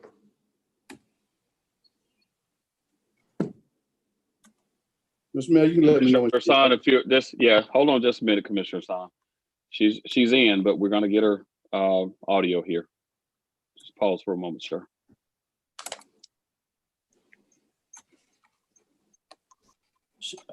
Mayor, she just needs to unmute. I think she'll be good to go. Yep. Yeah, we'll just ask her to do that. Ms. Dodd, okay, there she go. All right, Commissioner, go ahead, proceed. Ms. Dodd, how you do, ma'am? I'm just fine, sir. How are you? Yes, ma'am. Okay, so I'm gonna make a statement and you can kind of fill in my blanks or either correct me, and I'm confident with that. I think we're looking about an $8 million check that the city of Augusta allocation, not check, allocation, with Augusta getting about a little over $6 million of that. So now my question is that to say that Augusta will get over a $6 million check in hand? Out of that check, we have a $6 million pot of money sitting in the corner here that's allocated for Augusta, and as we spend money, that money we will be reimbursed when we spend money according to the CARES Act. Okay, according to the CARES Act, sir, it started out that way. If you spent dollars on PPEs, things of that nature because of COVID-19, then we could claim reimbursement. As it went on, talking with FTA, the CARES Act can be spent the same way we do our 5307 grant that we normally bring forth, where we get about a $2.1 million allocation. So with this CARES Act that we have, the $6 million that's coming, we can actually do what is called a program of projects, and we can list operational dollars in that. And we can also buy equipment like buses and things of that nature that we need at transit. So there will be operational dollars that will come. So right now, as we're having this conversation around how much is it that we're talking about, let's just say hypothetically, if we were considering giving them this hazard to pay, how much money are we talking about? Then I'll come next you the next follow-up. Okay, for the hazard pay, it is $52,571.24 without benefits, and if it's benefits, it'll be $60,000. So now, based on what you just said, how we can allocate that money, does this fit the criteria? According to FTA rules and guidelines, this will not fall under there in doing that agreement with them because it is coming in after the fact. All right, thank you, ma'am.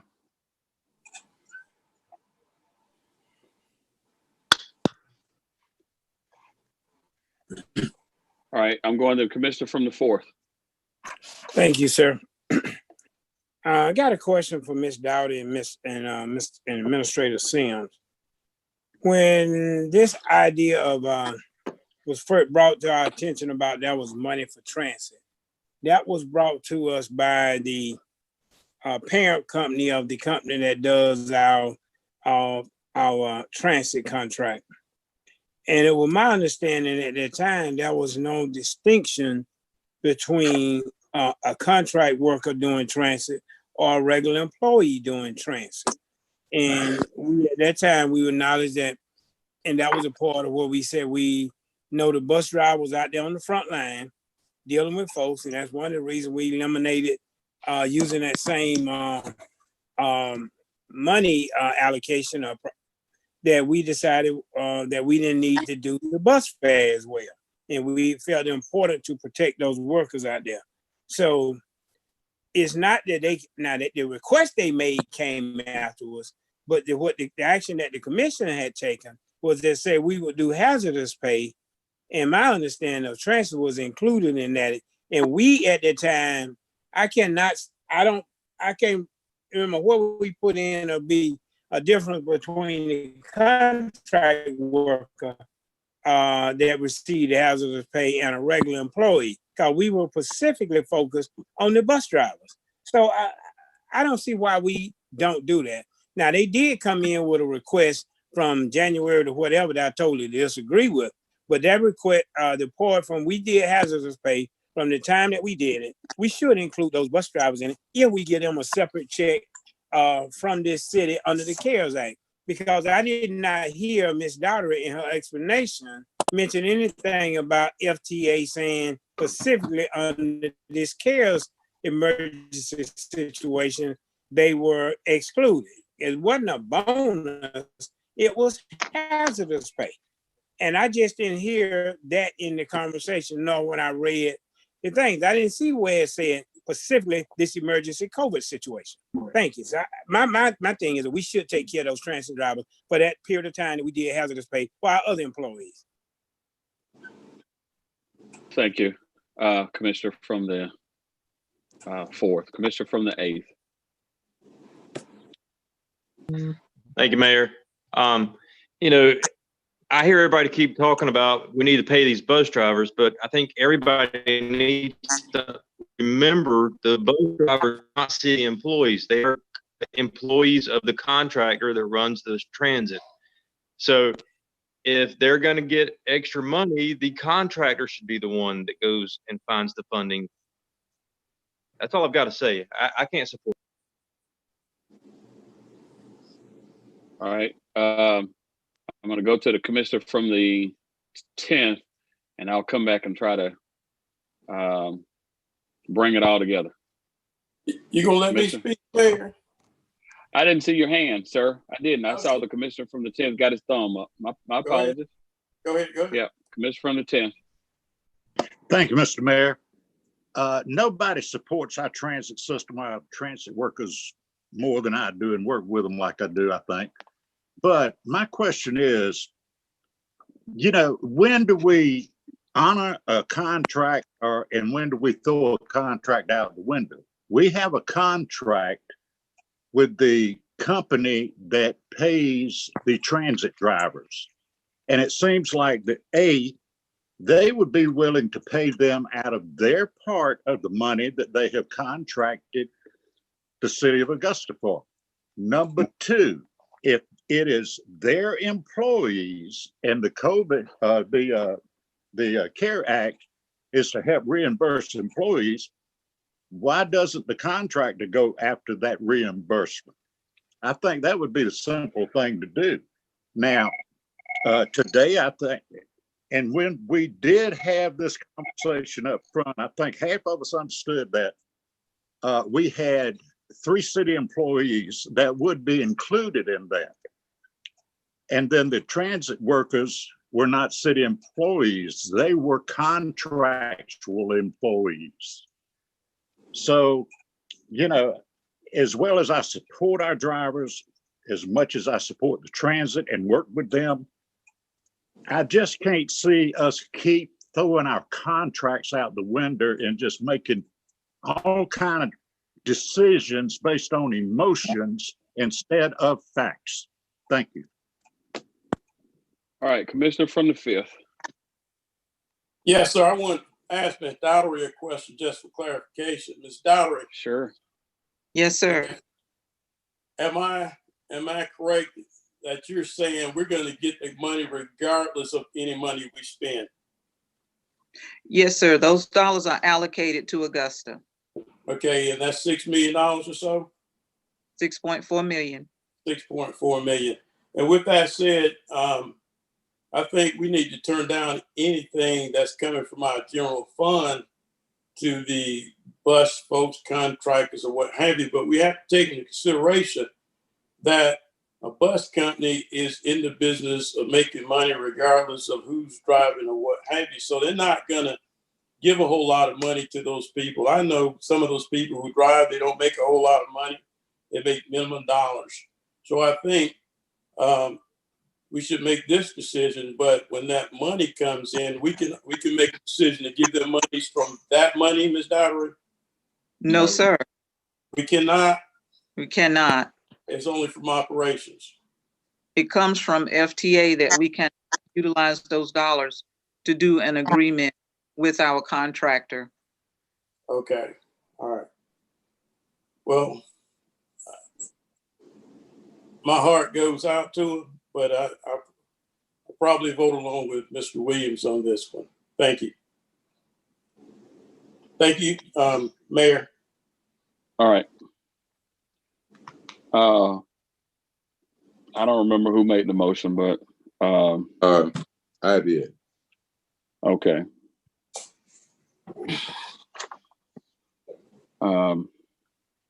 Got a motion and a second to reject amending the contract. Madam Clerk, you got that?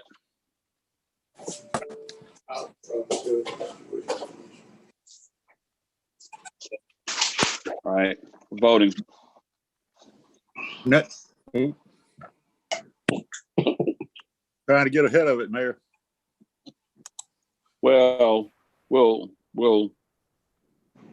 have another conversation on the other side of this where we can give folks clarity. Yes, we will. It's too late in the evening to try to do that right now. Yes, I agree. We'll completely miss the boat on this one. All right, Madam Clerk, voting. I think our mic is muted, Mr. Mayor. Okay. All right. The motion is to deny item number 3.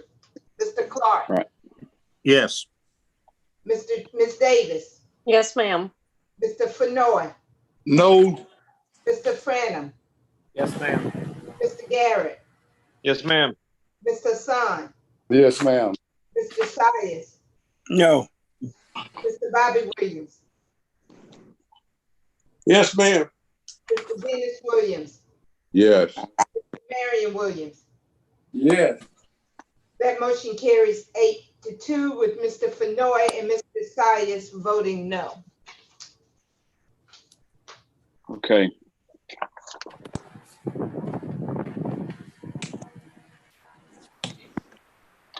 Okay. I'm gonna ask for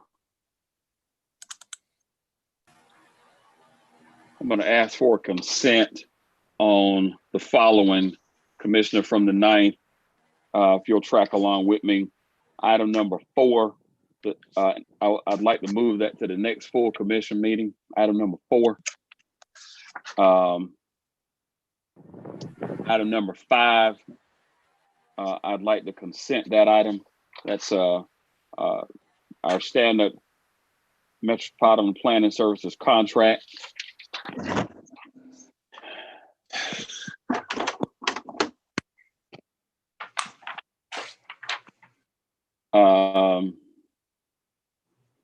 We've already done that with number 12. We moved that to the next full commission meeting. That is 24. We moved to the next commission meeting. Okay, I'm sorry. Mr. Mayor, I don't have an objection to moving that, number 12. All right, number 12. We're going to move number 12 to the next full commission meeting. I got objection, Mr. Mayor. You got an objection to it? Yeah, item 3. I mean, item 4. We just voted on 3. Yeah, but item 4 you said, and 5. Item 4. 5 contract. 4 you want to take back to next commission Yes, that's correct. Well, I got item 4 is okay, but item 5, I need to know about that contract. Said you goddamn book. Okay, you're live. Everybody, you're live. We need to show some decorum. All right, Commissioner from the 9th, can we move that to the next full commission meeting then? So we can have some discussion about it then? No, number 5. Number 4, we're already going to move that one to the next full commission meeting. Number 5. So you can have some more conversation about it. Man, like I said, they could take Ms. Dowdery down. All right, so okay. So all right, so 4, 5, number 12. Y'all tried 3 times with 12. I'm gonna let it go now, but I'm telling y'all now, y'all got to stop that. You Okay. tried 3 times to move 12. Go ahead and move it. Put stuff on the agenda. Want to take it off? Why you put it on there? Well, it's not taking it off. We just moved it to the next full meeting. All right, on the public safety numbers.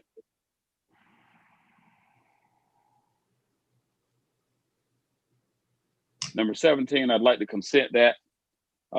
That's new technology for cashiering for our tax commissioner.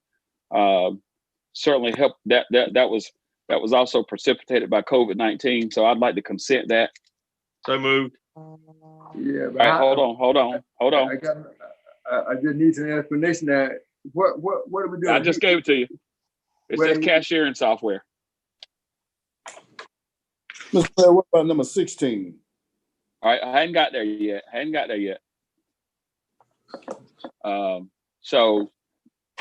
Let's do it. Let's do them in bunches. Madam Clerk, let's just kind of do it in bunches. So item 4, 5, and 12, we will move to the next full commission agenda. Number 5, I believe you're approving it. That's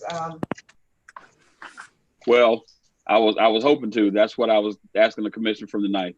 It's the standard Metropolitan Planning contract. Number 4 to the next full commission meeting. Number 12 to the next full commission meeting. And number 5, we're consenting it. And number 17, we're consenting. to approve, right? That's right, to approve. Number 17. Okay. Yes. All right. All right. So let's take action on these first, and then we'll come back. Okay. Second. All right. Mayor. Administrator Sims. Yes, I'm sorry.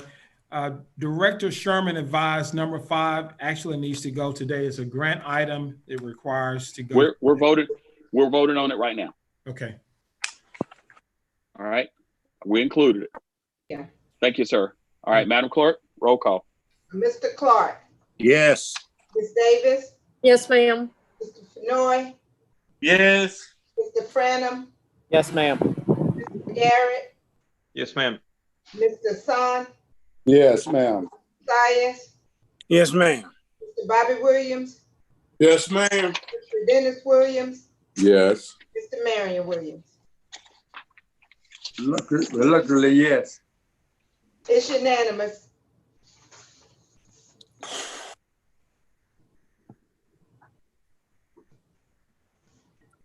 Mr. Sias and Mr. Hassan. Run that by me. Say what now? What about, what now? No, Yes, ma'am. I was talking. Oh, She's talking to herself saying y'all on your best behavior right now. You're on She your was best behavior calling right now. troublemakers. Y'all eavesdropping? Oh, I'm sorry. Ear hustle. yes, ma'am. We heard you say that commission size is great. Okay, okay. Let's see, we've taken care of. Okay, Madam Clerk, Yes, sir. our next wave is the following. Moving to the next full commission meeting, number 23. 23. Right, that's discuss flooding at Cedar Grove. Number 25.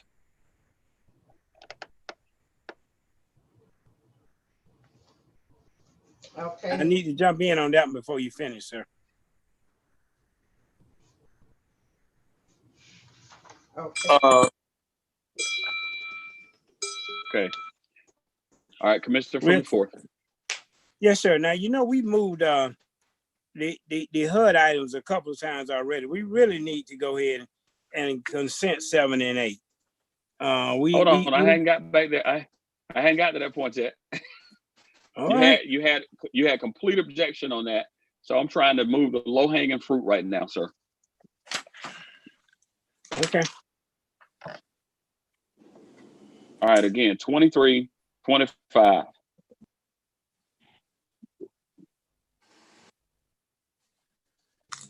Okay. 5. Okay.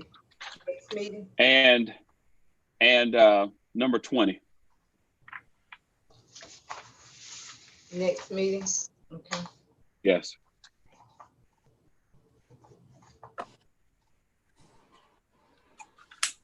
All right, So Madam Clerk. So, okay. Second. All right. All right, I got a motion and a second. Mr. Clark and Mr. Hassan. Okay. All right. Mr. Clark, Yes. Ms. Davis, Yes, ma'am. Noy, No. Mr. Franham, Mr. Garrett, Yep. Mr. Hassan, Yes. Sias, Yes, ma'am. Mr. Bobby Williams, Yes, ma'am. Mr. Dennis Williams, Yes. Mr. Marion Williams. Present.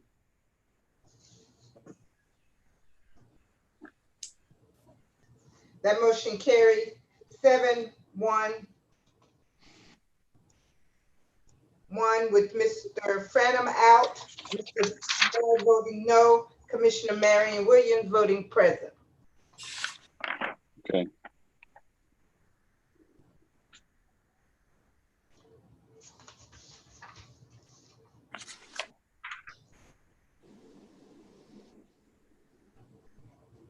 Okay.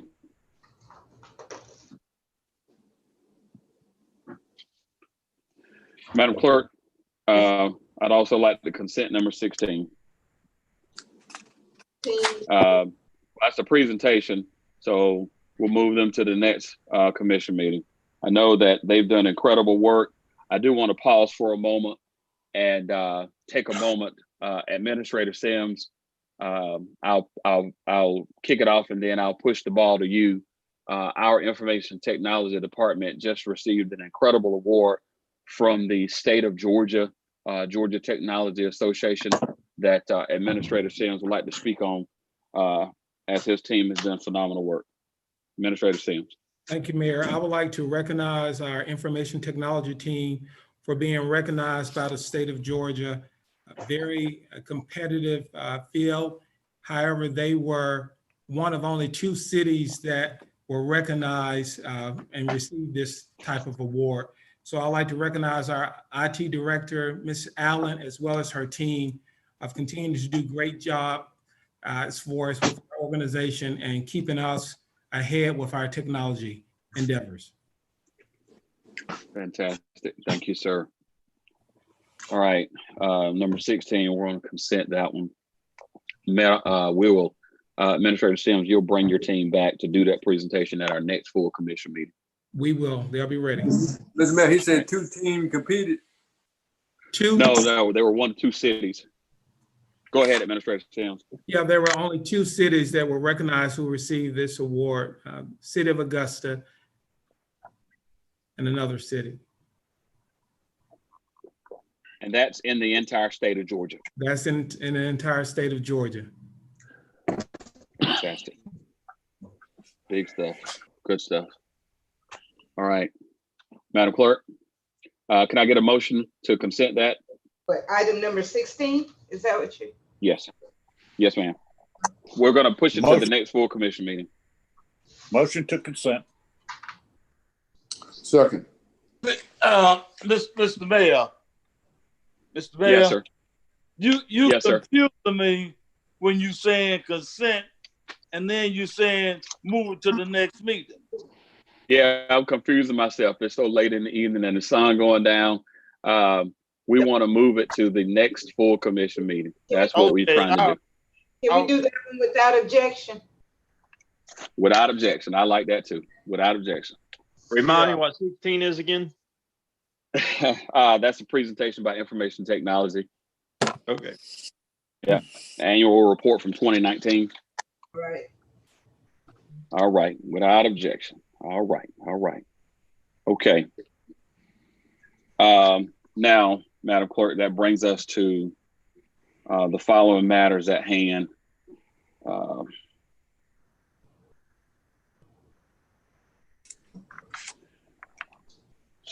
7, 8, 9, 10, 11, 13, 14, 15, 18. Can't do 10, Mr. Mayor. No, I'm just on record, sir. Just pause. I'm reading for the record. Number 19, 21, 26. You got 22. 27.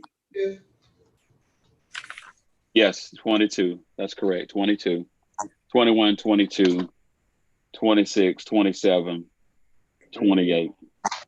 Okay. Let's go ahead and move 28 to the next full commission meeting. That's the SPLOST. We know that's a conversation we've talked about. We've got time to have that discussion without objection. Moving it to the next full commission agenda without objection.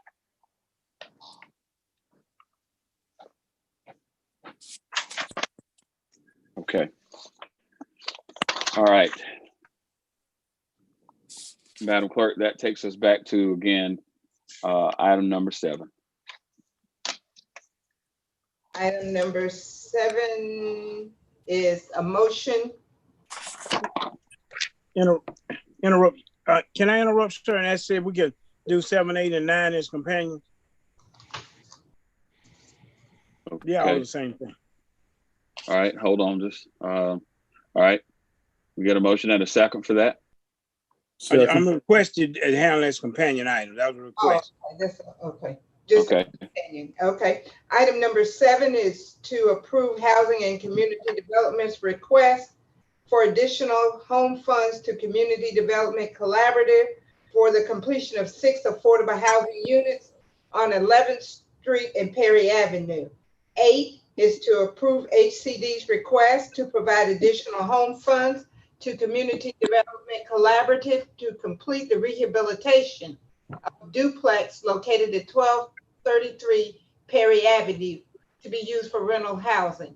Number 9 is to approve HCD's request to provide home funding to assist one low to moderate income home buyer with gap financing through the Employees Incentive Program.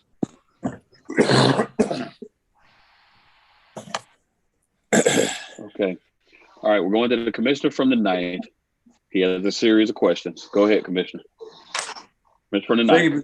Thank you, Mr. Mayor. Housing Neighborhood Development has been doing a good job, but my question is why we continue to add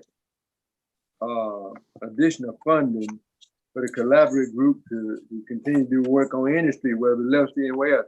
This is not the first time. This is probably the 4th, maybe 5th time that we didn't add additional funds. So I'm trying to figure out what are we doing? Something don't pass mustard here, I guess. The military man probably would say, but can Mr. Welcher help me out with that? His assistant, anybody? Yeah, we're bringing him in. He's coming in now. Director Welcher, we're looking at items 7, 8, and 9. If you can speak to those issues, we'd greatly appreciate that, sir. Commissioner from the 9th has some questions for you about why we're giving money to this group. Commissioner from the 9th, you can ask it better than I can. Go ahead, sir. Mr. Welcher, I'm just trying to find out why this is not the first, second, or third time that we done added additional funds for home funds for the collaborative group. So what are we doing that we can't get this right? Are we doing this thing on phases? Can you help me understand why we keep coming back? And will we come back again is another question, but can you make me understand why we keep coming back time after time after time? Yes, sir. Mr. Mayor, member of the commission. First I'll say is I have full confidence in our nonprofit. Confidence is not the question, Mr. Welcher. I'm trying to figure out why we keep coming back. How many times, I guess, have we come back and added funds for the collaborative group to do different stuff? We put out there, I guess we do a bid, then we come back and add additional funds. We got 7 and 8, same thing. Additional funds for different locations, for different ones. But whoever is doing this, I guess, bid or whoever doing the accounting, somewhere something ain't adding up. That tells me that, well, I'm with you now, so I'm not gonna tell you. If you will allow me to speak, please, sir. Yes, sir, but I want that my question. I don't need no lawyer song. All I need you to tell me why we keep adding additional money. Not how good the group is. I get that. They're doing a good job. That's been said.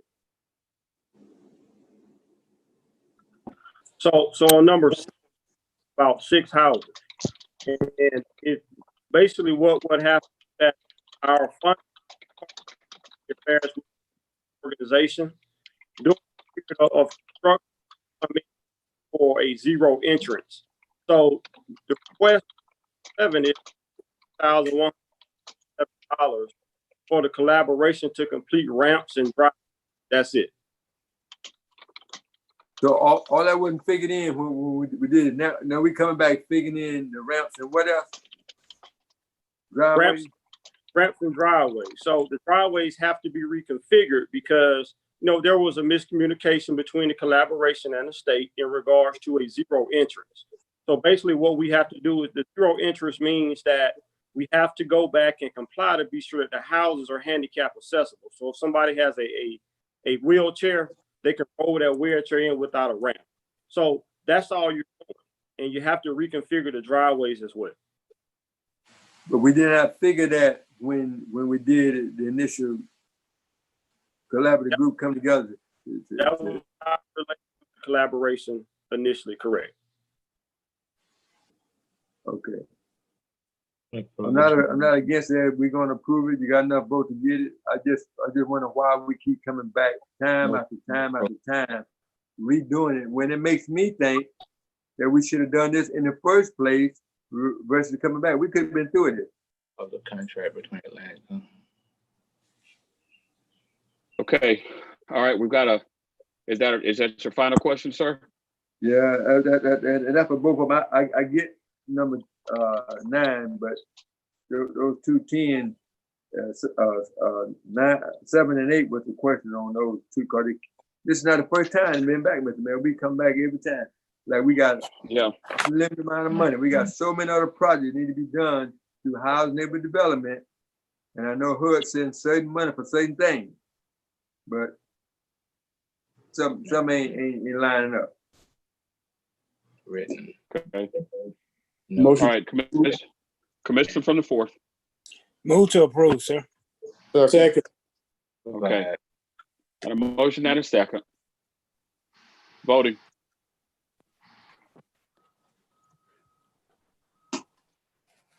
Clark, Yes. Ms. Davis, Yes, ma'am. Mr. Fenoy, Yes. Mr. Frenham, Yes, ma'am. Mr. Garrett, All documents have been and pertaining to landfill design. Mr. Hassan, Yes, ma'am. Mr. Sayas, Yes, ma'am. Mr. Bobby Williams, Yes, ma'am. Dennis Williams, Yes. Mr. Marion Williams. Yes. That motion carries with Mr. Garrett out. Mr. Mayor, the HR Yes. director has notified us that she's willing to allow this to be deleted, and she can send you all a communication by email if you like, or if she's prepared to make the update personally. Email. Email? Yes, she can send it. She can send it via email. I think that's fine. Okay, thank you. I think we're all tracking. Okay, Okay, great. all right. Okay, 10. number 10.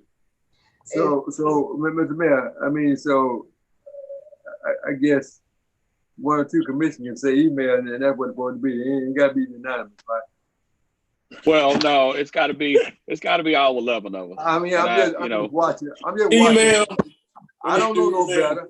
I just got here yesterday. I don't know no better. So whatever y'all tell me, I'm gonna follow it because I know y'all know. Y'all ain't gonna leave me wrong. So No. I'm gonna go with email. I'm gonna go with email because I know y'all. Yeah. You know, I don't know no better. I'm just up here. No, you are, and I appreciate you raising that concern. I do. All right, you got the floor, sir. Item number 10. No. Item number 10. Yeah, I mean that was the item we were going to, number 10. We dealt with 7, 8, and 9. You just voted on those, and now we're at item number 10. Ms. Bonner was just giving you, she was just giving you an infomercial of an upcoming item. Okay, well. An infomercial. Item number 10, Mr. Mayor, and you know that just this item is about the second reading by the mayor. The mayor cannot just waive the second reading, and I put it back on the agenda to be discussed. So we'll understand what the rules are and the way the rules proceed. You can't use executive order to just say I did something that we didn't do. So I think that ought to stand in place by the second reading. Yeah, absolutely, it does. All right, Commissioner from the 4th, you have the floor.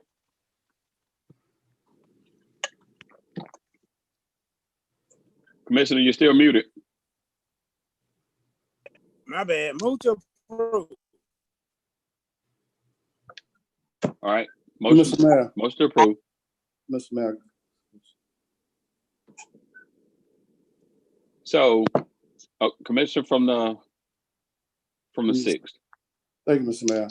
Mr. Mayor, I've talked to the Marshal Department. Oh, jeez. I talked to the election, the Board of Elections, Lynn Bailey, and both of them been heavily involved, and they haven't had any problem as of late about the mask issue. And then in the governor's latest thing, once again, he had in that he was very strict once again, and that we cannot do anything more or less to supersede him if we're going to enact any specific part of his things. So as a result of that,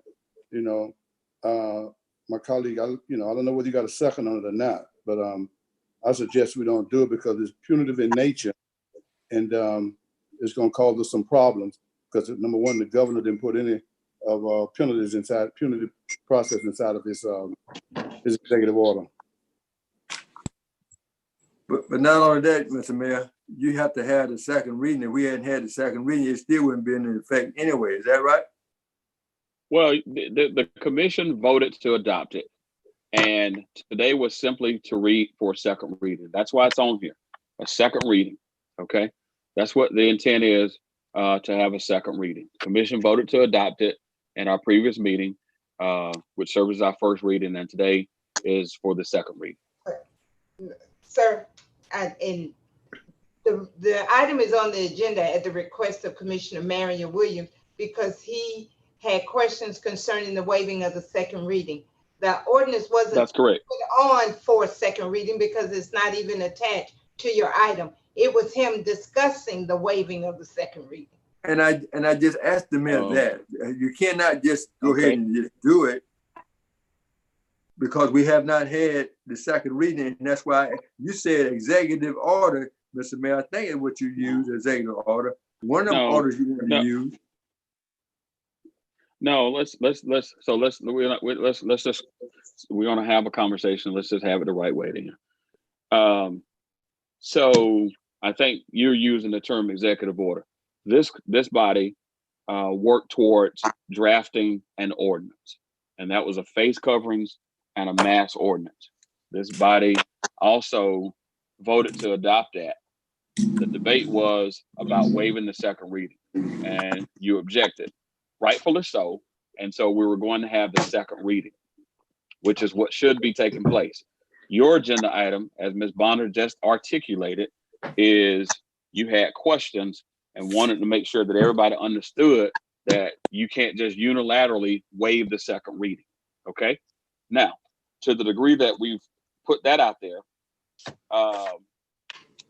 there was an executive order that was drafted that allowed us to provide face coverings and protections for employees and folks coming into this building because people were coming into this building on 18 May. Pursuant to this body taking action and adopting an ordinance, that ordinance would supersede the executive order. That is how this process works. And so it was adopted. If it was read for the second time, that would in turn come into effect. Mr. Mayor, I disagree. The attorney needs to speak up now. The attorney was going to draft an ordinance. He could not draft the ordinance just because we mentioned that. Now, I hadn't heard anything from the attorney, but in order to have an order, lose my thought. In order to have an ordinance drafted, in order to have an ordinance drafted, the body had to propose it and get the attorney to draw it up.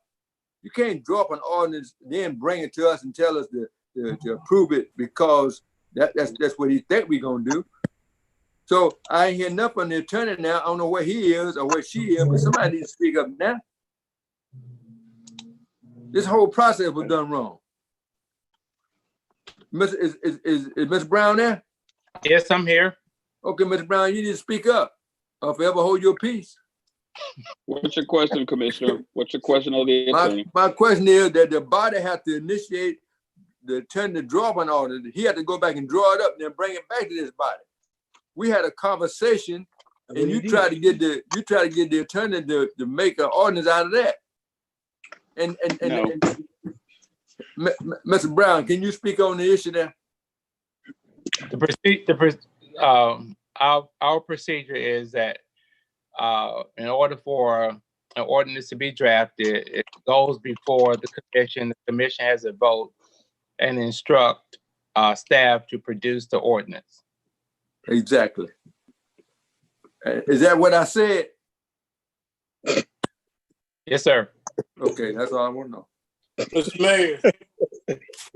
Mr. Mayor. Commissioner from the 5th. Yes, sir. Commissioner from the 5th. We need to stick to the agenda and go down the agenda. This has become a clown show. It's almost 6 o'clock, Mr. Mayor.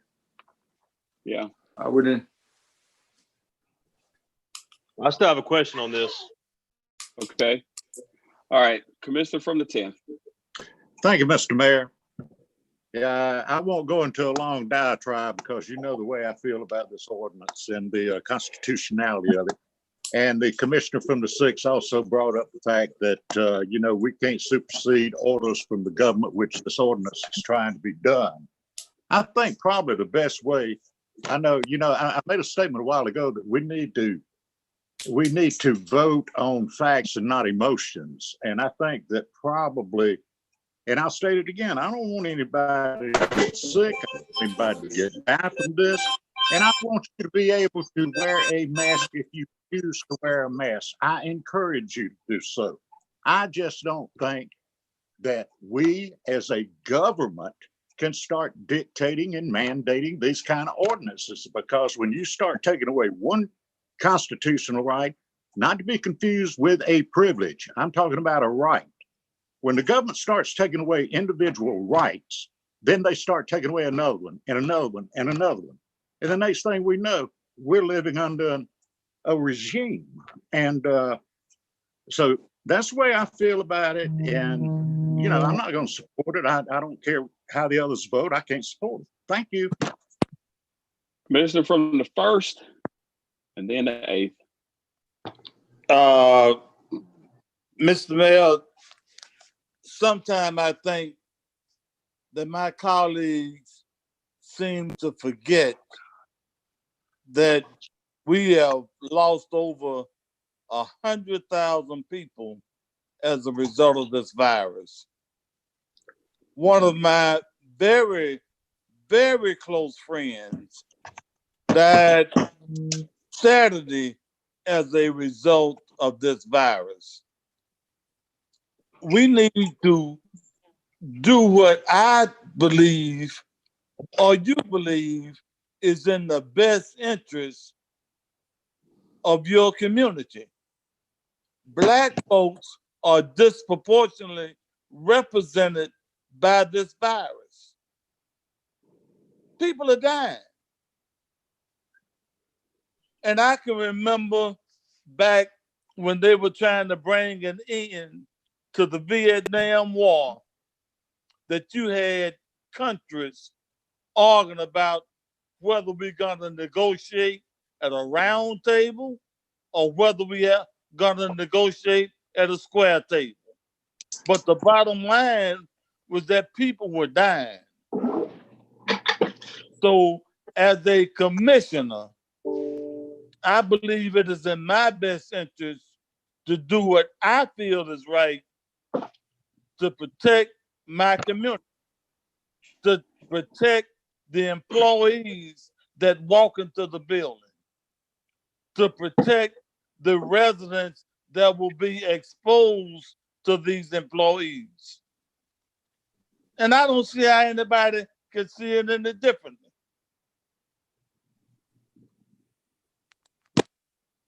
McDonald's have a sign, no shoes, no shirts, no service. Right. Thank you, sir. All right. I appreciate it. I appreciate your passion. Commissioner from the 8th. We was at McDonald's. That's what it ought to be. We was at McDonald's. This is government. Thank you, Mayor. I appreciate the time to speak. You know, McDonald's is a private business. They can create whatever rules they deem necessary for people coming in and out of their business. But as the commissioner from the 10th stated earlier, we can't go beyond the governor's orders, which I believe this does by mandating masks. Now, I'm not saying that I don't want people to wear masks. I think that that is probably a very smart thing to do, but we cannot make people do it. You know, I supported this early on, but after looking at this much closer, you know, not only are we infringing on personal liberties, we're also usurping the governor's orders, which we cannot do, and he clearly stated that. So that's all I got to say.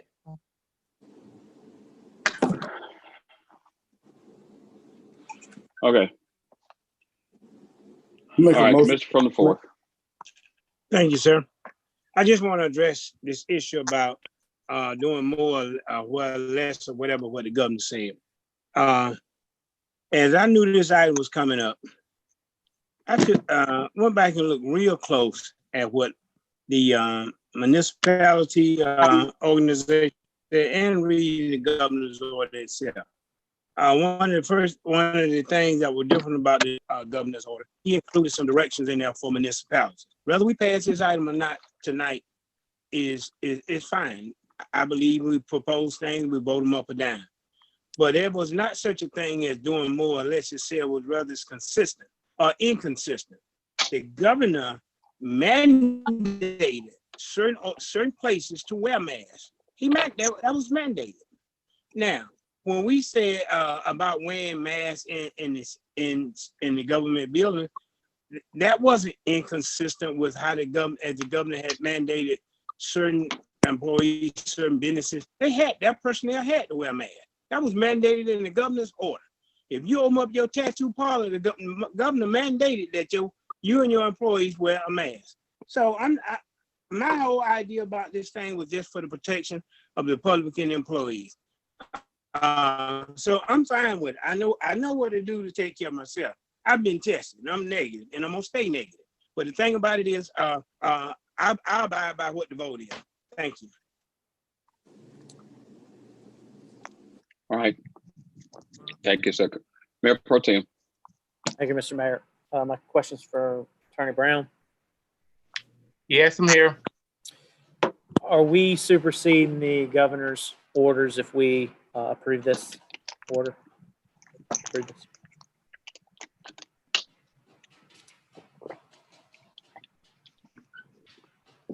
It is my opinion that this ordinance is more restrictive than the governor's orders. And as I advised earlier, that if Augusta is going to pass this, it needs to wait until the governor order expires. The problem is that every time we get ready to pass it, the governor extends his orders, and I think we are still caught up being more restrictive than the governor. Thank you, sir.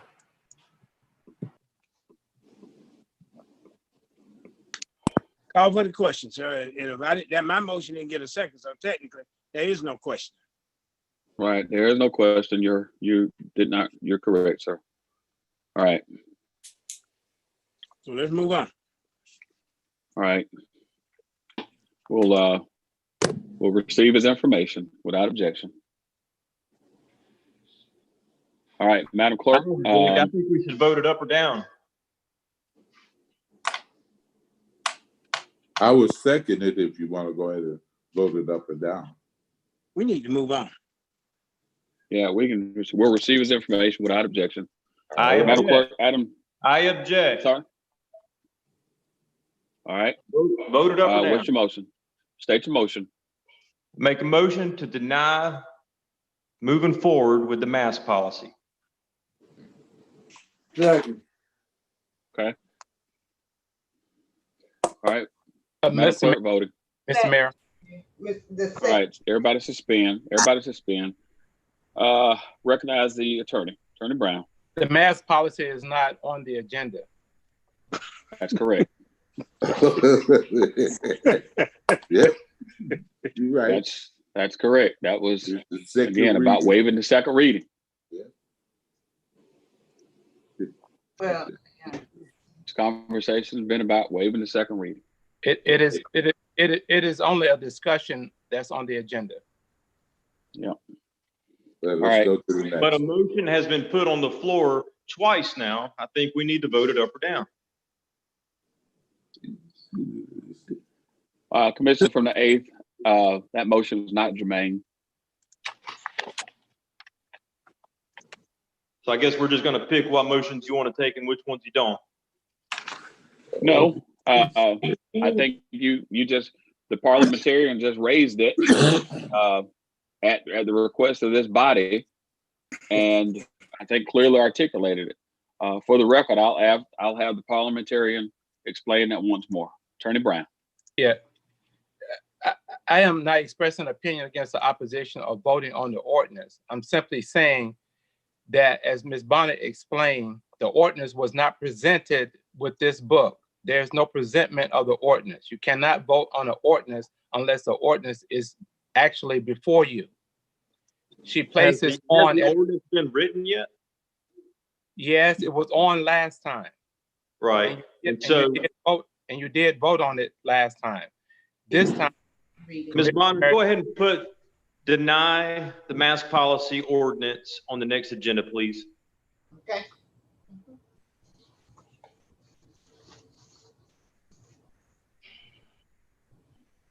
All right. Madam Clerk, we are at item number 13.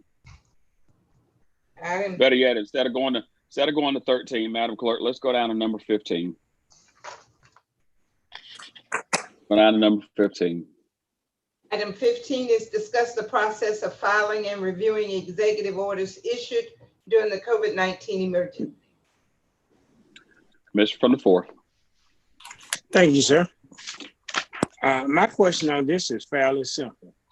When I reviewed the ordinance, it said the an executive order should be filed with the clerk or presented to the clerk. And my concern in this is just to ensure is that we always put those executive orders accordingly what our emergency ordinance said. And those are to be filed with the clerk, and therefore that gives the commission opportunity to immediately see or receive copies of those executive orders. So that's my concern, and simply is that we follow what our ordinance say.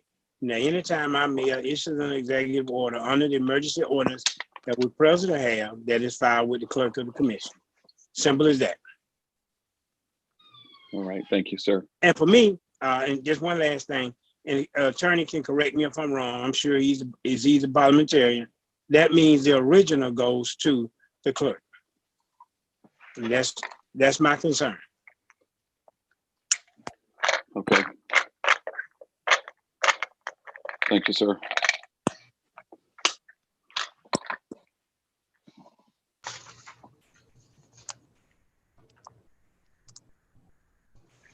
All right, Madam Clerk. The commissioner from the 4th has been heard loud and clear on item number 15. We'll go back to item number 13.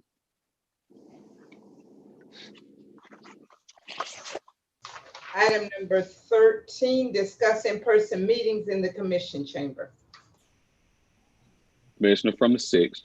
Thank you, Mr. Mayor. Mr. Mayor, I know at the last meeting, we agreed to come back in-person meeting on June the 6th in the chamber. June the 16th, I'm sorry, June the 16th. And with me, Mr. Mayor, I think we had another option. That was another number that came up. But in thinking about this, Mr. Mayor, I just don't think that we should be coming back into this bill in that regard. Let me say this here as well. Even in talking with the administrator the other day, I gave him a phone call to ask him what percentage of employees will be back in here as of June the 1st. I actually believe we have too many employees in this building as well. I would think we should be up to about 75% at best. Now, I know that's based on what the rector said, because I think a lot of them have already assumed that everybody has to be back in this building. As we know, we get something from Chief James every day, and there's an uptick in Georgia. There's an uptick in Augusta. I think just yesterday we looked at 19 more people. I think, Mr. Mayor, you know and I know, and I'm just going to say this here, these numbers, even what is President Trump's CDC guy says that those numbers are more low, being suppressed in many ways. I think the same thing for us. So I think that we need to not come back in this building up until, I think, in August, for a lot of reasons. There's have to be some reconfigurations in that chamber, especially when you got up front, where you got the attorney, you got Ms. Bonner, you got the administrator, you got the assistant of that as well. We are right there on top of each other. I think my colleagues can attest and get very uncomfortable trying to sit out there on the floor and not be able to handle their books in a very respectful manner. I think all across the nation, before we talk about the protests that we're seeing across the country, they were also expected and anticipating as of between now and August, that before we see potentially another wave, just speculations. But I think we're just too close to those particular time frames before we make a decision. I'd like to see us just sit this one out and continue doing what we're doing up until that first week in August to come back in this chambers. And like I said, I know some of our employees back here. That's why I open up saying that I think as many employees we got back in this building, we should not have that many in this building. And that also, we're witnessing every day, every week, from week to week, that we are finding on some levels, our staff, our employees are being exposed. And so I think we need to take all that consideration and not be rushing back coming in this building. Now, do we need to do our Zoom meetings a little better? We need to find out we do this better. And this should not be the impetus to rush us back in there. But I think we should not come back in this building just as soon. All right. All right, we'll entertain some more discussion about it, and I'll comment later. All right. Let's see. I got some hands going up here. All right, Commissioner from the 9th. Thank you, Mr. Mayor. Yeah. When we decided to send some of the employees back, I thought it was too early as well. we asked them to come back in the building. And I said, how can we ask them to come back in the building when we're not coming back in the building? So if it's not safe for us as of yet, and I know the government got to function, I understand that. I mean, but we got to take every precaution. Y'all want to put masks on, but do we want to tell employees to come back? So I really got an issue when we tell the employees to go back and face the people that they got to face, but it's not safe enough for us to come back. So I think there's some more dialogue need to be had, but I do want to iterate that. But I said that when we talked about them going back, I said it's too early. I don't think they ought to be doing that. And well, the government got to operate. Well, if you die, somebody else gonna operate the government, I guess too. But it's just too serious of a matter to just rush back in here and put other people alive. Now we want to fight for other people alive sometime. When it comes to wearing masks, we want to fight. We want to raise sand. But now when they talk about face to face, oh, that's all right. We need to make our minds up. Which way we gonna fly? Okay. Commissioner from the 4th. Commissioner from the 4th. Thank you. Thank you. I just Yes, have sir. one question. I want to ask my colleague from the city. Where is he located now? Me, where? I'm in the, Are by you in the myself. municipal? By You took my myself. question. By myself. By myself. Okay. I just didn't see nobody on the way in. Okay, thank you. All right. Anyone else? All right. We're having conversation about it. Well, Mayor, I had my hand up. I sent you a couple of icons with my hand up. Well, but I can't see you. We're looking for you and I don't see you. I thought you had disappeared. Well, I've been sending you. Commissioner from the 8th. Thanks, sir. I was going to ask the same question, and it also looks like the commissioner from the 2nd is also in the building. Is that correct?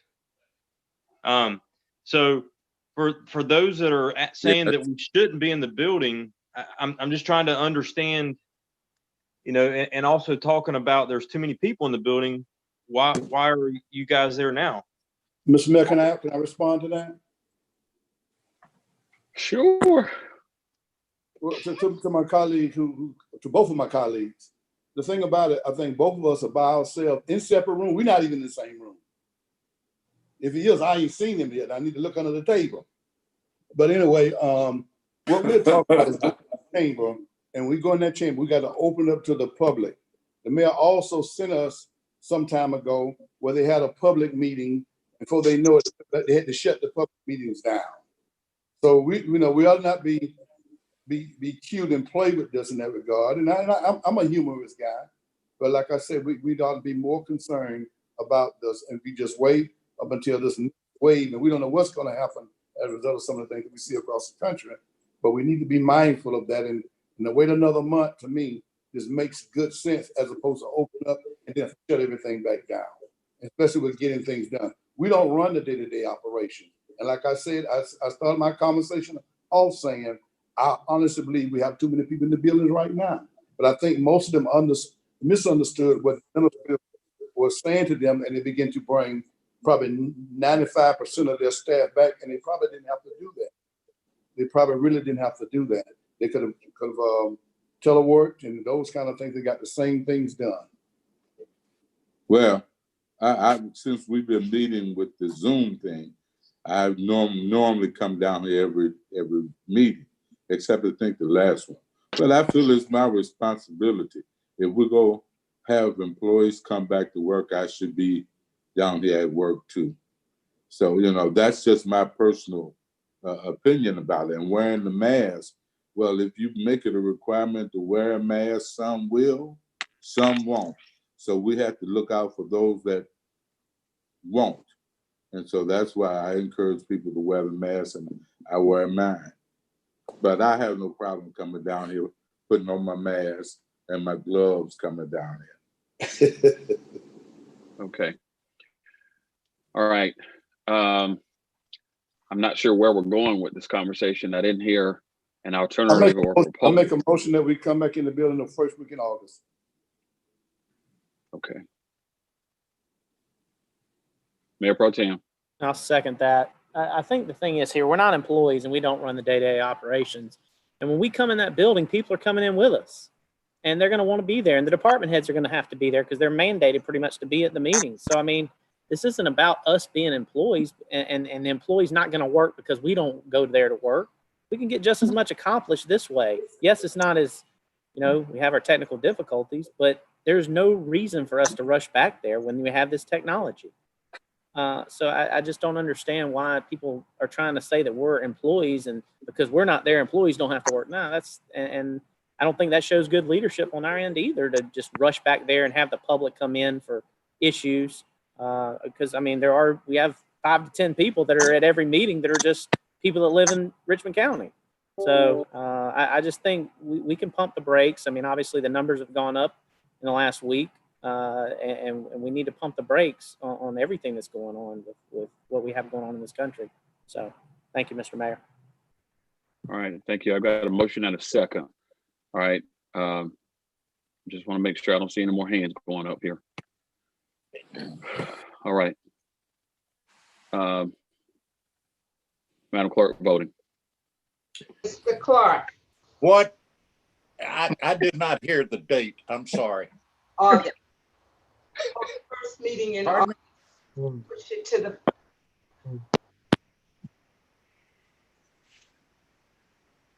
Just say yes.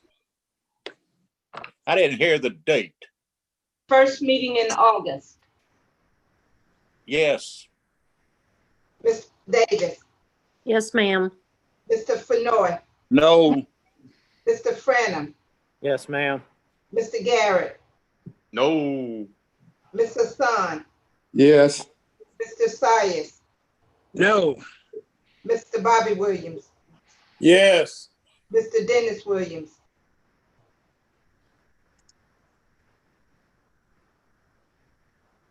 So Dennis Williams. Your mic. Sorry, no. Mr. Marion Williams. Yeah. The motion carries 6-4 with Mr. Fenoy, Mr. Garrett, Mr. Sias, and Mr. Dennis Williams voting no.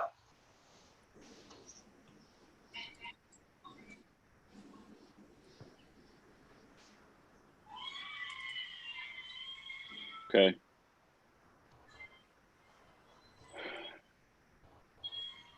Madam Clerk, item number 14. Item 14. Okay, item 14 is to approve the COVID-19 Small Business Relief Program. Commissioner from the 4th. Thank you, sir. This is a long program that we've had a lot of discussion about. And I'll throw a couple more things in there to discuss on this program and hope we get it approved. And if we don't, I'll consider it a good effort. Number one, somewhere I think I read in the newspaper, somebody wondering who picked the, who recommended the application review committee. Well, that was recommended by HUD. I personally didn't go out looking for anybody to serve on the committee. Just want to make that clear. Secondly, we have $1,061,000 for this program, but I just want to remind everyone there is an administrative cost in this program, and that administrative cost in many situations on the HUD says 20%. But our housing department has committed to ensure that they don't get past 10%. This was much earlier discussion, but I'm not sure if it's in there, but just to make sure that that was clear. I know my colleague from the 6th mentioned that a couple of times about the administrative cost. So they have committed to ensure that the administrative cost did not go above 10%. And then the next comment is that we're going to help any of these businesses. We got a good program put together, and we need to go ahead and execute it if we're going to help them before they go out of business. And that is the initial presentation. Mr. Welch is standing by, I believe, Mayor, and that's my initial part. What you call on me? Thank you. Okay, thank you, sir. All right. Give me a minute here. All right, Mayor Pro Tem. Thank you, Mr. Mayor. Can we call Mr. Welcher in to the room, or is he here? I can't see. Yep, I'm going to bring him in. Okay. All right. My first question is the upfront cost that was just mentioned by Commissioner Sias. Is that additional, or is that within that money and it's just less grant money going out? All right, Director Welcher, unmute yourself, sir. Mayor, members, it's a part of the $1,061,135. Okay. So these individuals that were chosen, have they already met? Yes, sir. Okay. We understand that there's a recommendation, and they understand that as well. We just wanted to be a couple steps ahead in the event you all did want to move forward and approve. Okay. Well, with that being said, I think it's important that we have representation on there that helps small business. And one notable that I see is not on here is Margaret Woodard with the DDA. When she deals with as many businesses as she does downtown, I think there's like 500 or 600 businesses within the downtown DDA footprint. I think that's a serious concern of mine that she's not on there. And I feel like in an amendment motion to this, we need to add Margaret Woodard as one. I also think that, I think you have one banker, possibly another banker as well, like a Jay Forrest or a South State Bank. I mean, we need to make sure that everyone's represented at the table. We need to make sure that, and all these people are very reputable. I like every one of them. But to make sure this process is pure, so that we don't come back and hear that all their friends are the ones that got the money. I think that's important that we make sure that the representation is there. And my last question is kind of to, I guess, commissioners, to the mayor and Commissioner Sias, like, how is this different than what the mayor brought for us 6 weeks ago? Like the gratuities money, the upfront money, like how is this any different than what the mayor brought to us? And we said, no, we can't do that, gratuities clause or whatever. And now we're going to approve it this way. Can someone explain that one to me? So thank you, Mr. Mayor. Okay. All right. Commissioner from the 4th. Thank you, sir. And very good question, Mayor Pro Tem. Number one, the initial program, what the mayor brought to us, did a couple of things that's different here. That came out of the reserve fund with no reimbursement. This, we've already received an allocation of money, an allocation that we have available from HUD, that if we spend money on this, it's reimbursable for that up to that amount of $1,061,000. So in other words, the first presentation was totally no getting the money back. But with this, we can identify our funding source and then get our money back. We already know what we've been approved to do, and it's under the HUD guidelines. And our HUD office here, our HCD office, knows exactly how to do that. That's the difference. All right, I'm going to qualify that. I'm going to qualify that, Commissioner, from the 4th. In the original presentation, that's partly true. All of this was predicated around the conversation about linked deposit money, of which we declared that in 2016 that was abolished. There is no such thing as linked deposit. Notwithstanding that, in our second presentation of this, it was clearly adamant that this was, quote, proposed as a gratuities, which that's still debatable in my mind, and it was changed to a loan, which is, I think, consistent with what you're saying right now. You're going to loan the money, and then when we did that, again, the 2 meetings of record were April the 21st, and then the meeting on 5/5/20. The 5/5/20 meeting, in your meeting notes, which is where the action was adopted, it was in fact for a loan at that point in time, and it was predicated purely on CARES Act funding, not from general fund dollars. What's being proposed here is to take general fund dollars under the premise that they will be reimbursed using those CARES Act dollars. So I just want to clarify that. All right, I'm going in this order, Commissioner, from the 9th, 10th, and then the 6th. Thank you, Mr. Mayor. I got a couple of questions. My first question, I guess, is that do we know for sure this money will be reimbursed? Or do we have to have guidelines to see that the federal government is we're gonna adhere to get reimbursed? That's my first question. I got a couple more after that, but anybody, this ain't the fourth district commissioners for anybody. Do we? I think Director Welcher would need to answer that question. Anybody? I also have a question too. So, Okay. Mr. Commissioner, distinctly, what we provide program, CDBG National Objective Number 2, which speaks to the benefit to low moderate. Secondly, we've also taken this plan, it's compliant, and we have emailed it to Atlanta. They have given us a soft approval. As recently as yesterday, we're still waiting on instructions to be able to get the plan for a formal approval. As yes, did receive instructions on how to implement the ESG program, instructions on how to implement the OPERA program, but we have not yet received the instructions to implement our CDBG program, of which we anticipate any day. So to answer the question, we do not have a formal approval, soft approval, and we know that the program can.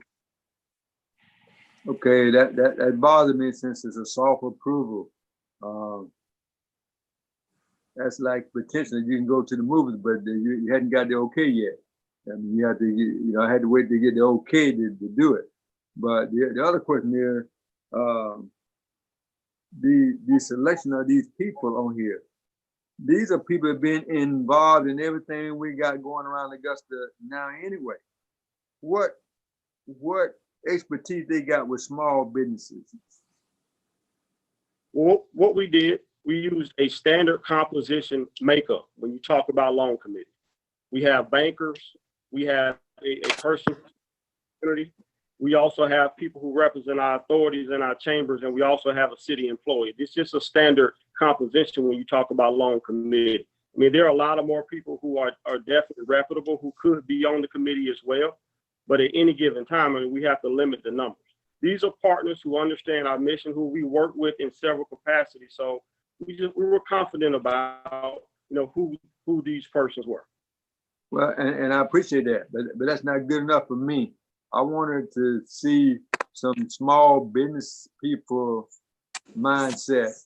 Now, people who are acquainted with small business, maybe large business is one thing, but this list of people that I see, got nothing against none of them. I think they're all great, but I just don't see the expertise that they should have because they're local people, because they've been doing business before, because they've been around. That's not good enough. I mean, we got 250,000 plus in Silver Augusta, but we end up using the same 10 people every time. Not this 10 now. We use the same handful of folks do everything we're doing. I'm worried about the fairness when it comes to distributing funds. Everybody's been affected. The COVID-19 has been so serious that even people who are not in business have been affected. We waived the cutting off the water because we know that people wouldn't be able to go to their jobs, wouldn't have the income they need to have. So you just can't talk about just business affected. I need to know that some small business minded people are being selected to be on this board and not just the people who've been around this city. So I got some issue with it right now, Mr. Mayor, for Okay. two reasons. Two reasons now. The soft approval ain't hard yet. It's boiling, but the egg ain't done. So I got an issue with that. Then I got an issue with the people that we selected and who made the selection. I think Commissioner Sides said that CDC made the selection, is that right? I mean, the House and Neighborhood Development made the selection? That's a question, Mr. Mayor. Who's selecting these people? I don't recall who he said made those selections. Well, Mr. Welch, who selected these people, Mr. Science? I said they were selected by HCD. And when I say selected, they are recommending those. And one other thing while I'm talking, all these loan applications have to come back to the commission for final approval. And I get that. I think we talked about that before, and that's good. I don't think it ought to get somebody else approve it. But at the same time, the commission or the HCD ought not to be the one that pick the folks who gonna even send it to us. If we're gonna do that, we ought to be picking them too. But they made a that's a recommendation. That doesn't mean it can't be changed. I get that. I think it needs to be changed. I just think the same people who in the South Augusta Initiative, I mean, it's obvious what this looks like, man. I mean, we got to get the appearance of trying to be fair anyway. Even if we're not, we ought to at least get the appearance. This ain't any appearance of being fair, in my opinion. So, right, Commissioner, we're gonna come back to that. All right, so everybody just hold.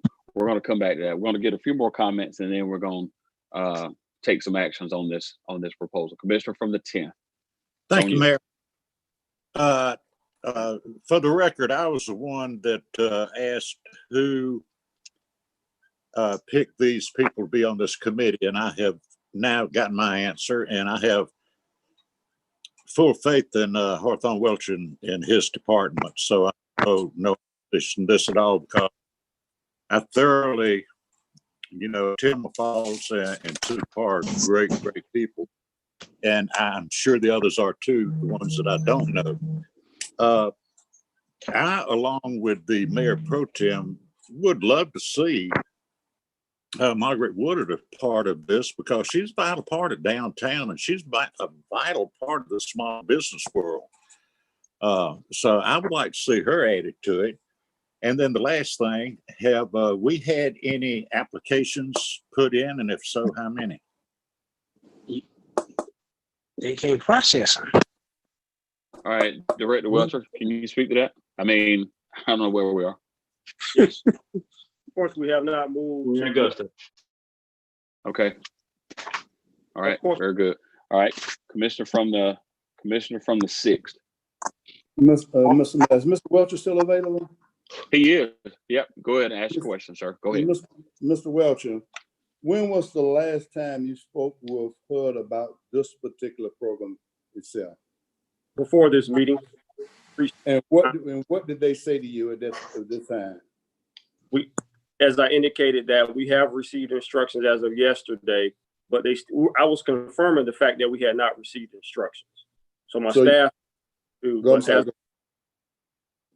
we've received instructions for 2 of the 3 programs, and I anticipate those trickling down before the end of the week. So right now you have not been approved, even though you've spoken with them, and we've been talking about this over a month. They still have not signed off on it. They have not provided instructions on how to submit the application. We have to submit cohesively. We have to submit one plan which includes all 3 programs. We're waiting on those instructions. The delay in having to go back and totally reconfigure their IT system. Their IT system is set up for a plan. But they continue a letter of approval. I mean, a letter of approval is sufficient. Right, but I can't. Yes or no? No, sir. Not until I'm able to. Okay. Well, let me say this here. That's the only commonality that I see. Back to my commissioner. Say, what was the difference? Right now, if we approve this without any of them signing off on it, then we are taking a risk of coming to it. I don't think it'd be, if you had a letter in hand and we had to put the money up front, then I would be okay with it. Now, however, I came prepared to support it, pretty much not knowing the details when he spoke with, that he have not had something from them in hand to say, go for it. But here's why I will not support it based on the way we headed with this. Everything I'm hearing is about downtown. downtown. When we started with this whole thing, we talked about $3 million. It was a conference call with members of the chamber. Then it started with a meeting with downtown business owners. Item number 12 that's being pushed the next week is an item that discuss how we're going to assist locally downtown business owner, bar owners, or what have you. Also, and these things, Mr. Mayor, what Ashley Bell and others have said in particular, and I was on the conference call. I thank God that you invited me to participate in that. And they strictly said these things are based on banking relationships, and a lot of people were still left out. Everybody on Broad Street now, I'm not saying everybody on Broad got money, but it's probably not a business on Broad Street don't have a banking relationship. The business that I'm concerned about are not necessarily on Broad Street, but that's the only thing that we're talking about. What Margaret Wood is doing on Broad Street and what other business owners. And then we don't want to accept the recommendations that now, I too am concerned about how we got this list, but this list looks more representative of people who would be concerned about truly small businesses than it does about any other business. And every time it comes up this way. And I'm gonna say this to my colleague, because I take offense to it. I don't think you mean to offend me on a personal level, Commissioner Franklin, but I do get offended because it's the second time you've done it. You said you want to see a pure process, and you also said you don't want people lending money to their friends and stuff.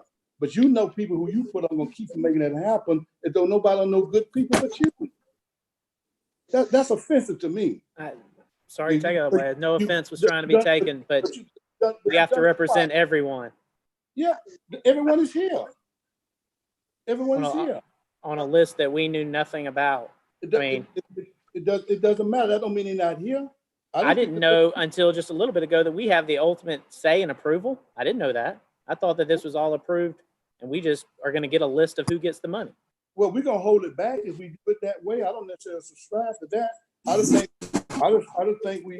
we're not going to, don't change nothing with the list at best, but I still think it's a risk now because after all this time, Mr. Wilson has not gotten any sort of approval on this. We're taking a risk. I've supported it from day one, including when the mayor brought it up. So, yeah, I want to help everybody, and I agree with you. It doesn't have to be downtown. I agree with 100%. Okay. Thank you. So, Commissioner from the, hold on, I got the commissioner from the 8th.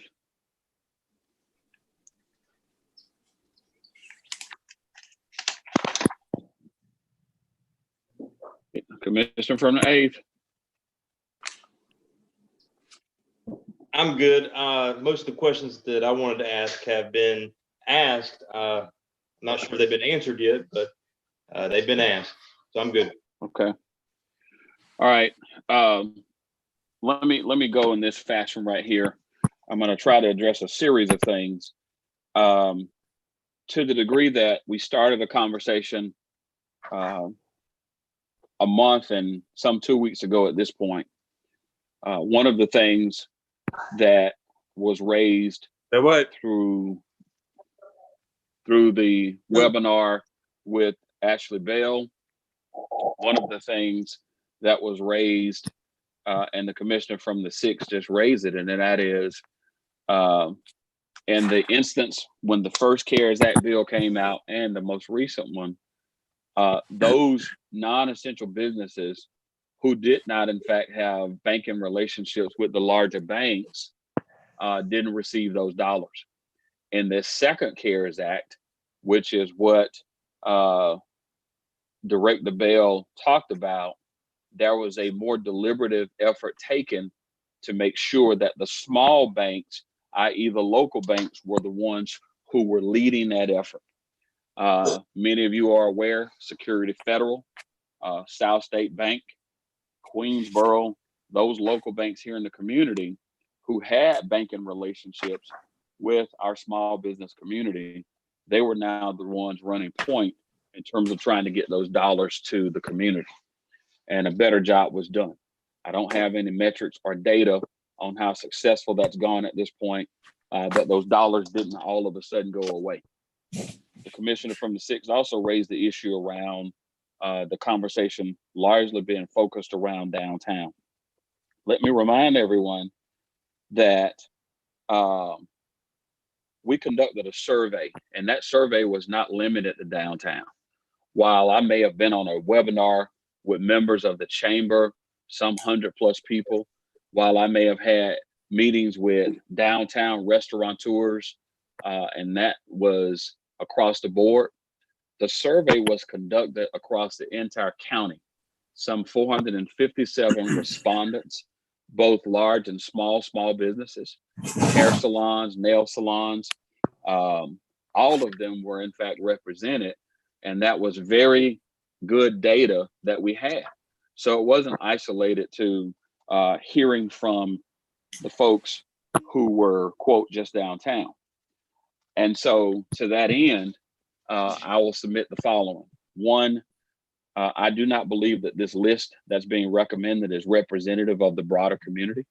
And it's quite telling in that. These individuals, most of who I know, some who I don't, we keep raising the issue around downtown, but I don't think you can really realistically do this in good faith without having representation that's reflective of the community. And so if you look at the list as is presented, some 90% of the folks on here are African-American in nature. And from an optics standpoint, I don't think this body in good faith should just take that and make that decision to do that. I think we all know people who represent this community, who we've got relationships with, that can serve well and meet the needs of our business community, in particular, the small business community. And so I think that those adjustments, in fact, need to be made. And so to the degree that, as I have since gone and researched it, you've got 2 bankers here. You've got the tax commissioner's deputy. You've got someone who works for the Economic Development Authority. And then you've got someone who's on the Housing and Community Development Citizens Advisory Committee, who is in fact a small business owner who I know well. So what I'm gonna offer and suggest is that we amend those recommendations. And I don't think you need to have a large group of people. It needs to be a small group of people who make these recommendations and amendments, and generally keep this list to 5, not more than 7 people.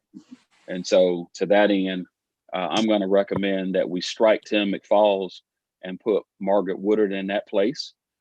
And if we're going to, again, add another banker, someone who has been front and center with regards to this whole process, especially when it comes to the CARES Act. And they were a panelist. They were a panelist who was on the panel along with Ashley Bell, and that is Jay Forrester over at South State Bank. I believe he's a regional VP for that. And those would be my recommendations. Mr. Mayor, but you went right back downtown to Margaret Woodard. That don't make you have Miss Sue Parr here that runs a business all across downtown, but her office is downtown. I just don't see Miss Sue Parr operates downtown only.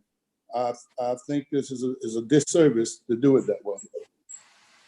Mr. Mayor, well, I hear you. I'm coming back to you, Commissioner from the Ninth. I haven't got you. I prefer that we don't do anything. Okay, let's go to the Commissioner from the 9th, then the 1st. Mr. Mayor, you mentioned about, some of those small businesses, nail salons and beauty salons and stuff like that. None of those are going to be impacted. I'm not saying none of those are going to get a portion of it, but the majority of those are not going to be impacted at all. It's going to be very, very few. And I'm sick of playing games with this thing and acting like, where everybody's going to be treated fairly. First of all, it's going to be a hard job to determine who gets and who don't get. I wouldn't want that job. That's going to be a hard job. I don't agree with the people on this list. I think there need some business people on here who are even qualified to be in this number as well. But these people on this list now, and nothing personal against any of them, but I just think that we need to have an odd number at least, and we need to be fair about what we're doing. I don't not gonna say and act like I'm gonna support this when people are trying to manipulate. Just say what you mean and mean what you say. We hadn't done that.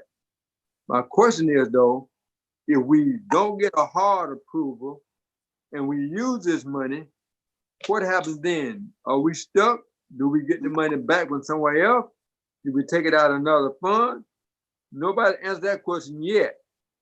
If HUD do not approve to reimburse us, then what is my question from anybody? Administrator Sims. Yes, Mayor, if this is not approved by HUD, then this would be taken from our fund balance reserve funds. If the commission. So we'll Mr. Sam, we'll be gambling then, because if HUD don't approve, if that soft list gets softer and then don't get approved, we can't do nothing. I think Commissioner Hassan asked about a letter. There will be something in writing from the federal government saying your initiative is good. If you do this, yes, you will be reimbursed. So you can use that fund for that. But if not, we're gonna be in trouble. Now, until I get something in writing, signed by John Doe or President Trump, don't make no difference, but somebody need to be had a signal.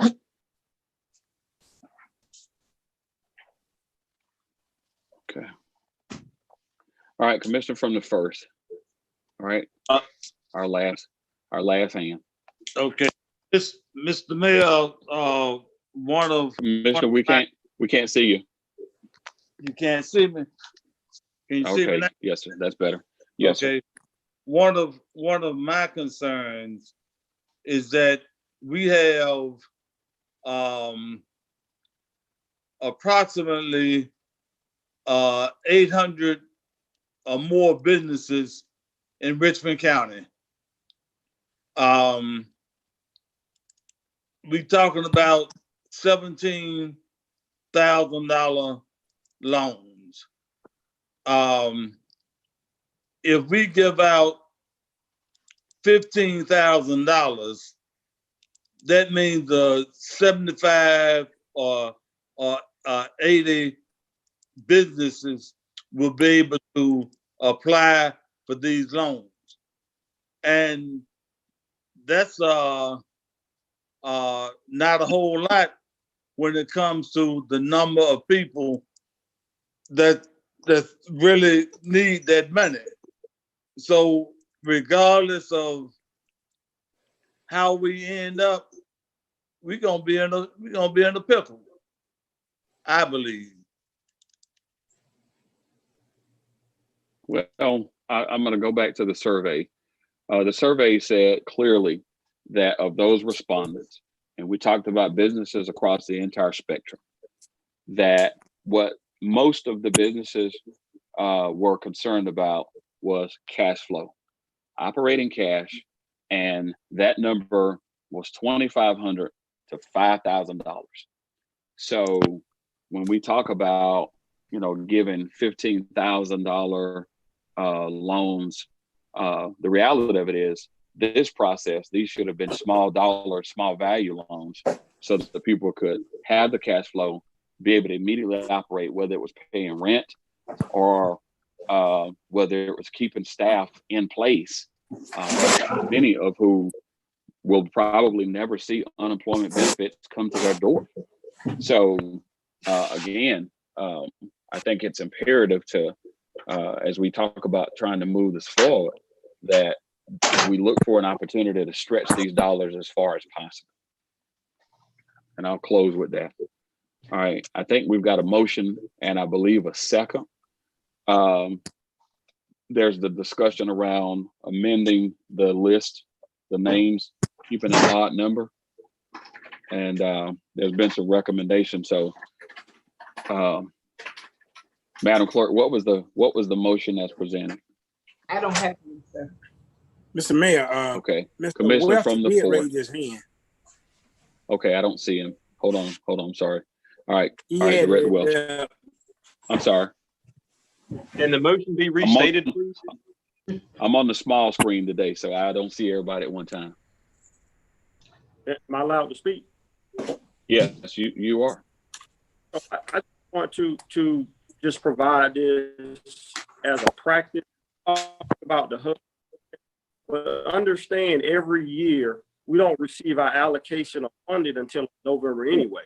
So the city of Augusta front money for us to be able to operate, front money for us to be able to apply for programs as well.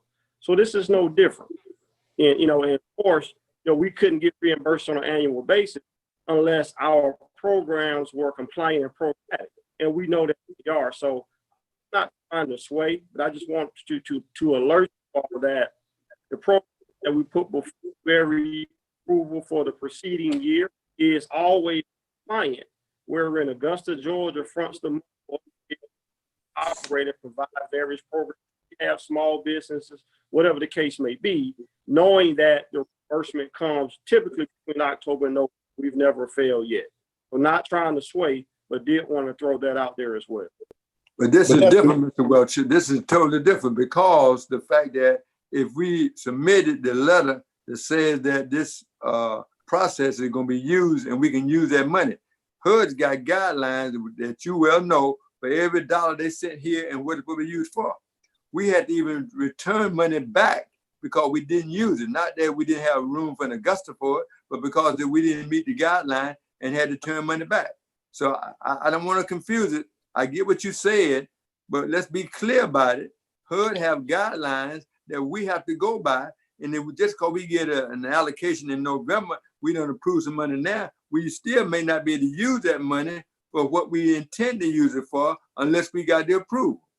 So let's be clear now. We do get the money in November, like you said, but they got stipulations to go by. Your program, sir, if I may speak, your program that's before you is no different than the small business loan program that we've adhered to, that we've had since I've been here since 2008. It still follows one national objective. It's no different, and if anything, what we've done is sort of streamline it to take some of the requirements out. We couldn't take all of them out, taking some of the requirements out. So I don't dispute or disagree with you, and I'm not.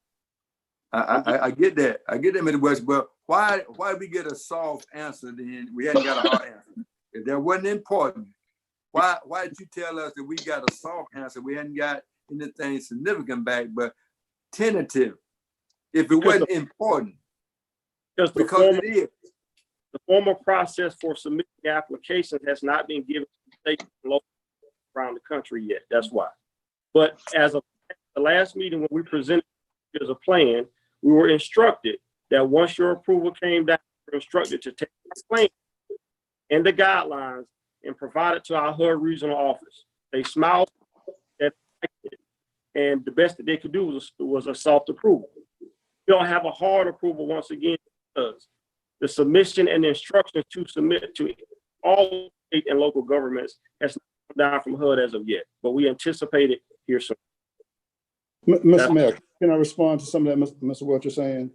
Well, what I'd like for us to vote on it. Let's do that. Let's vote on it, Commissioner. Yeah, let's get a motion and then let's vote on it. Can we do that? What did you just say? I think he's being dishonest. You say he's being dishonest? Yes, I think he's being dishonest. Okay, well, so let's do this. Let's take that color out of it. And again, let's there's a lot of passion and emotion in the room. Let's take this and let's get a motion and let's just vote on it, okay? What, as is in terms of the names on it, right? No, I think there's a recommendation to change the names. No, Mr. Mayor. You can let me address those things, Mr. Mayor. How do you take off your economic development authority guy who's supposed to be dealing with small business? How you recommend taking him off?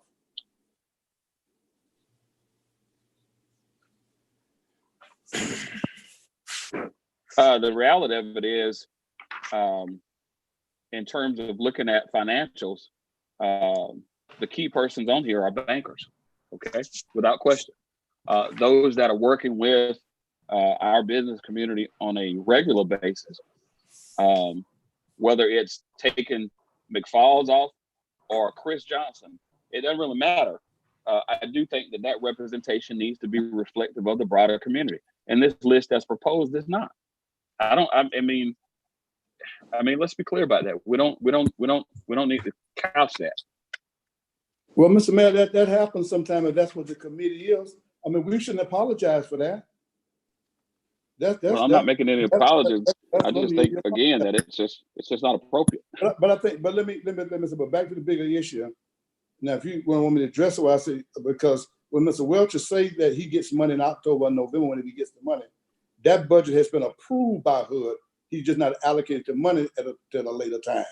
Ain't no soft approval, and we fund him no money. That budget has been accepted and approved, and then he gets that money in those timelines. So it is a world of difference.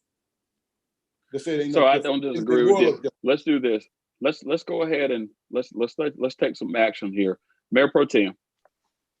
Mr. Mayor, after just thinking about it a little bit more, I want to make a motion for the list that is given, as well as adding Margaret Woodard from the DDA and Jay Forster from South State Bank to the list, and just having it a whole list.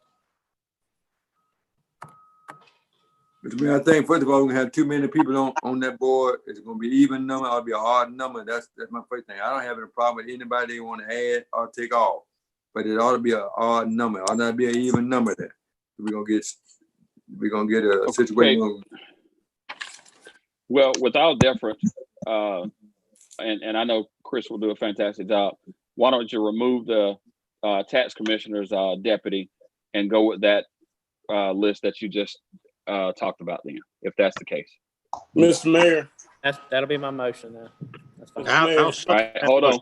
I'm coming. Okay, I'm gonna come to the commissioner from the 5th. Yes, sir. Yes, sir. We've got so much conversation about who's on the board or what have you. I'm gonna make a substitute motion that we vote, and we'll approve it with each commissioner making an appointment to that board, striking everybody that you have, with each commissioner making an appointment to that board. Wow. That's my substitute. Second.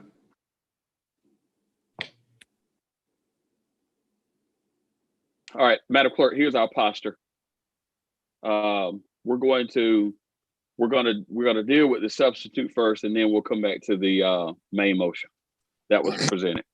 All right. Madam Clerk. Yes. Okay. Mr. Williams, Mr. Pitt. Mr. Clark. No. Ms. Davis. No, ma'am. Mr. Fenoy. Yes. Mr. Franum. No, ma'am. Mr. Garrett. No. Mr. Hassan. Yes. Mr. Sayers. No, ma'am. Mr. Bobby Williams. Yes, ma'am. Mr. Dennis Williams. Yes, ma'am. Mr. Marion Williams. President. That motion fails. 4-5-1. With Mr. Clark, Ms. Davis, Mr. Franum, Mr. Garrett, Mr. Sayers voting no, Commissioner Marion Williams voting present.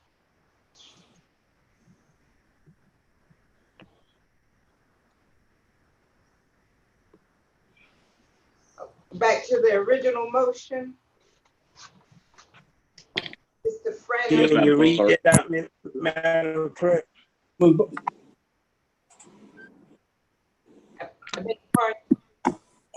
Mayor Pro Tem, would you restate your motion?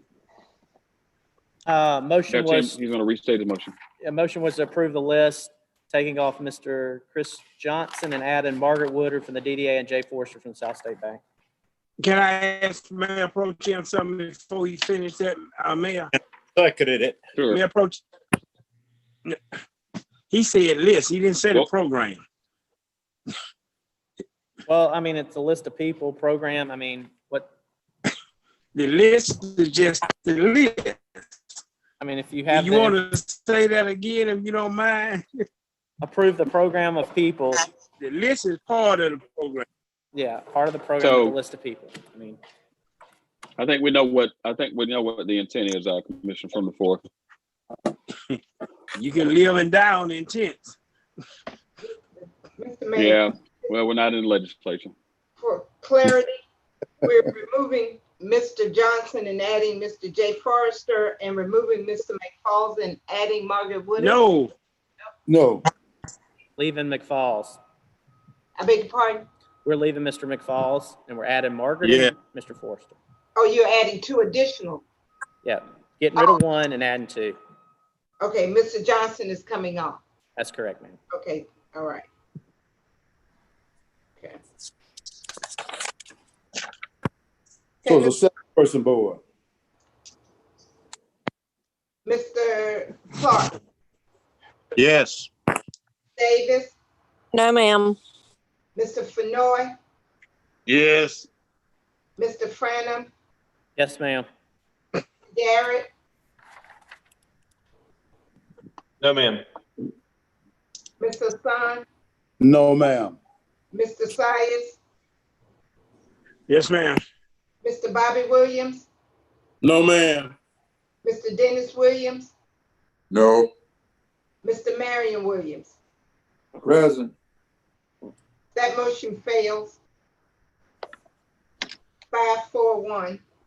Mr. Mayor, Yes, sir. Commissioner from the field. can I make a motion that we vote on it as it is, the list? We've had everything else. It's dead in the water. We done had 2 votes. It's dead in the water. Leave it alone, Commissioner.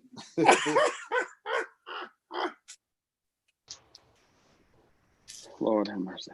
All right, Madam Clerk. All right, Madam Clerk, item number 21. Item number 26. Item number 21, item number 26. If we can consent those 2.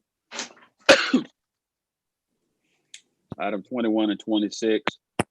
Mr. Mayor, I have a question for 21. I got a question for 26. All right.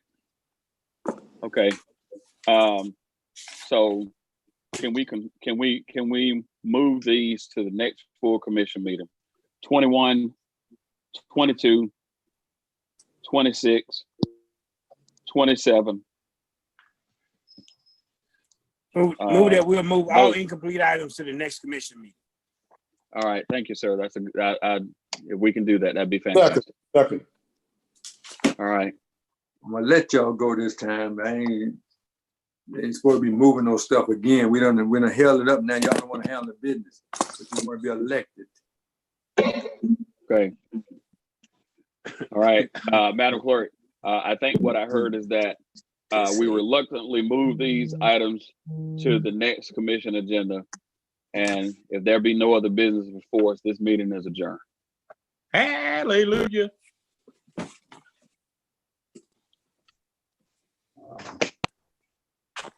I tell you.